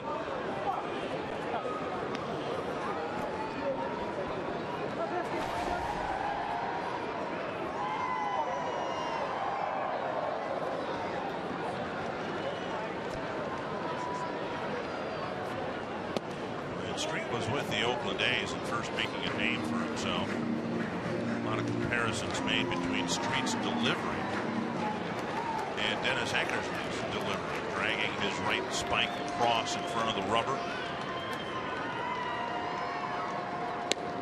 On the outside corner, 1-2. And he has his type of control too. I mean, he really does a good job of changing speeds, hitting the outer half of the plate, and then he'll come in. First year with Oakland back in 2005. Ended up saving 94 games for the Oakland A's. Pop up. Chased by McDonald. No play. He's had a terrible time getting the first 2 batters out here at Target Field. When he faced Danny Santana to start the 9th inning 2 nights ago, Santana singled, so did Dozier. And then Street got the next 3 batters. Last night, Santana started the rally with a single. Dozier walked. Mauer and Vargas were retired, and then Plouffe cracked his double off the fence in left center to tie it up. 2-2.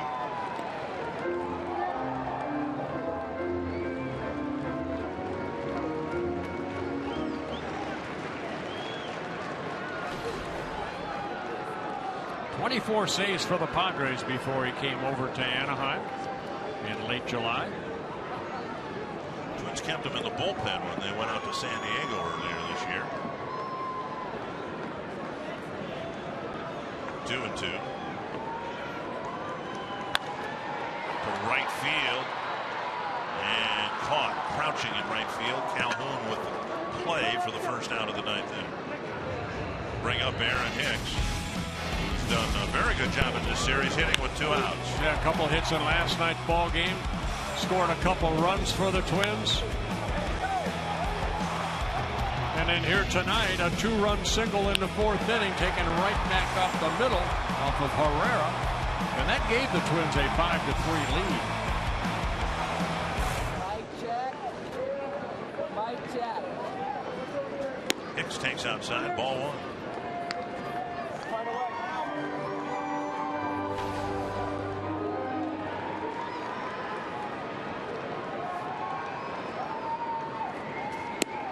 Strike called, 1-1.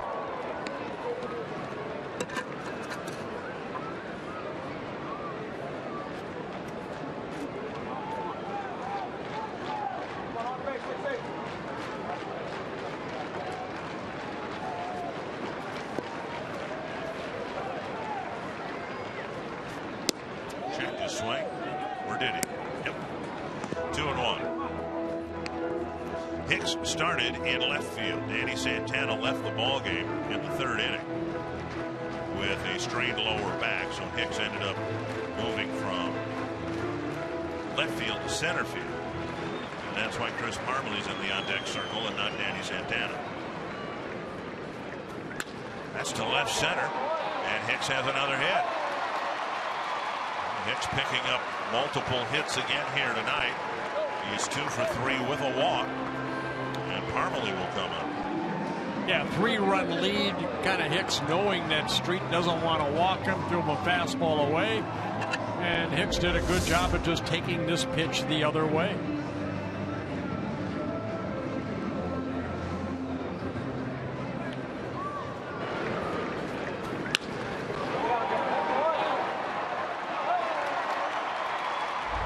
Parmley homered in his first at bat. Since then, a couple of ground balls to second.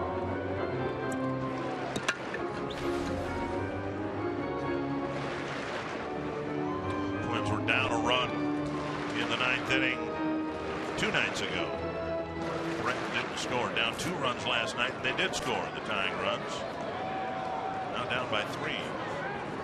Parmley swings and misses 0-2.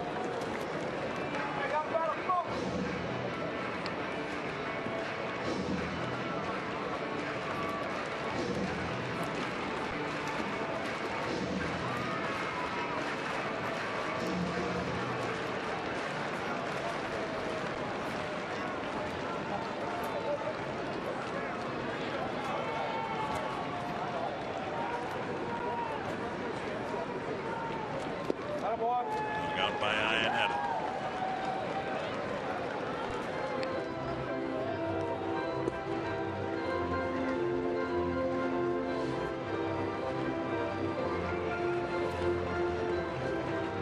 Jared Weaver won't pitch in this series.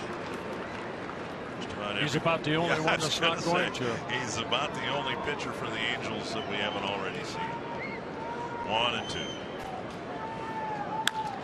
There's a base hit to right. Hicks will round second and hold up there. And Dozier comes to the plate now, representing the tying run. So Parmley picking up his second hit. Hooking this ball between first and second. And it looks like Chris Herman will be pinch running for Parmley at first base. Out of the reach of Kendrick. Dozier hitless in the ball game. Struck out twice.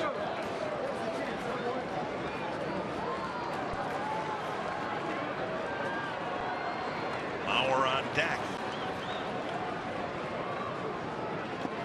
Blocked by Iannetta.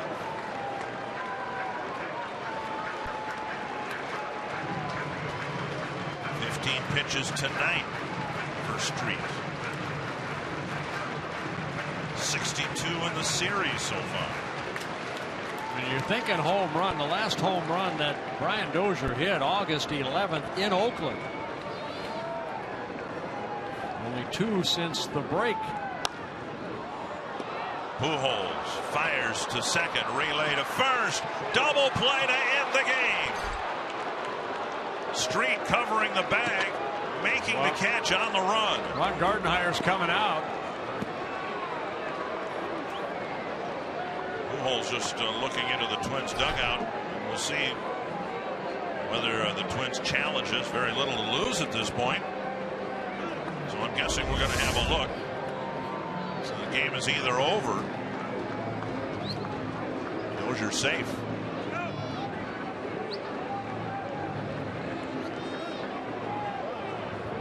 I believe he's safe. This might be the best angle right here. He's out. And it looks like Street caught the ball right before Dozier's foot hit the bag. Tell you what, it's not easy what Street did right there. You become the first baseman and you reach out and stretch. You're working on PFP every day, pitcher's fielding practice in spring training. You might have to do it maybe 2 or 3 times a year, and as a reliever you probably don't do it that often. And Albert Pujols watching the big screen. He said he's out. I've watched 3 different angles, and oddly enough, I've come up with 3 different opinions. They just called him out. Yep. So the Angels again execute in the late innings, and Tom Hanneman, the Twins playing the Angels tough, at least up until those late innings. Bottom line is the Angels have won all 3 games. Dick, it's not how you start, it's how you finish that matters. The Angels demonstrated that for the 3rd consecutive night en route to an 8-5 win. Coming up on Twins Live, we'll talk about Albert Pujols' evening. We'll focus on Aaron Hicks finding his way. We'll hear from Gardy, and we'll look forward to the finale, the season finale, tomorrow afternoon.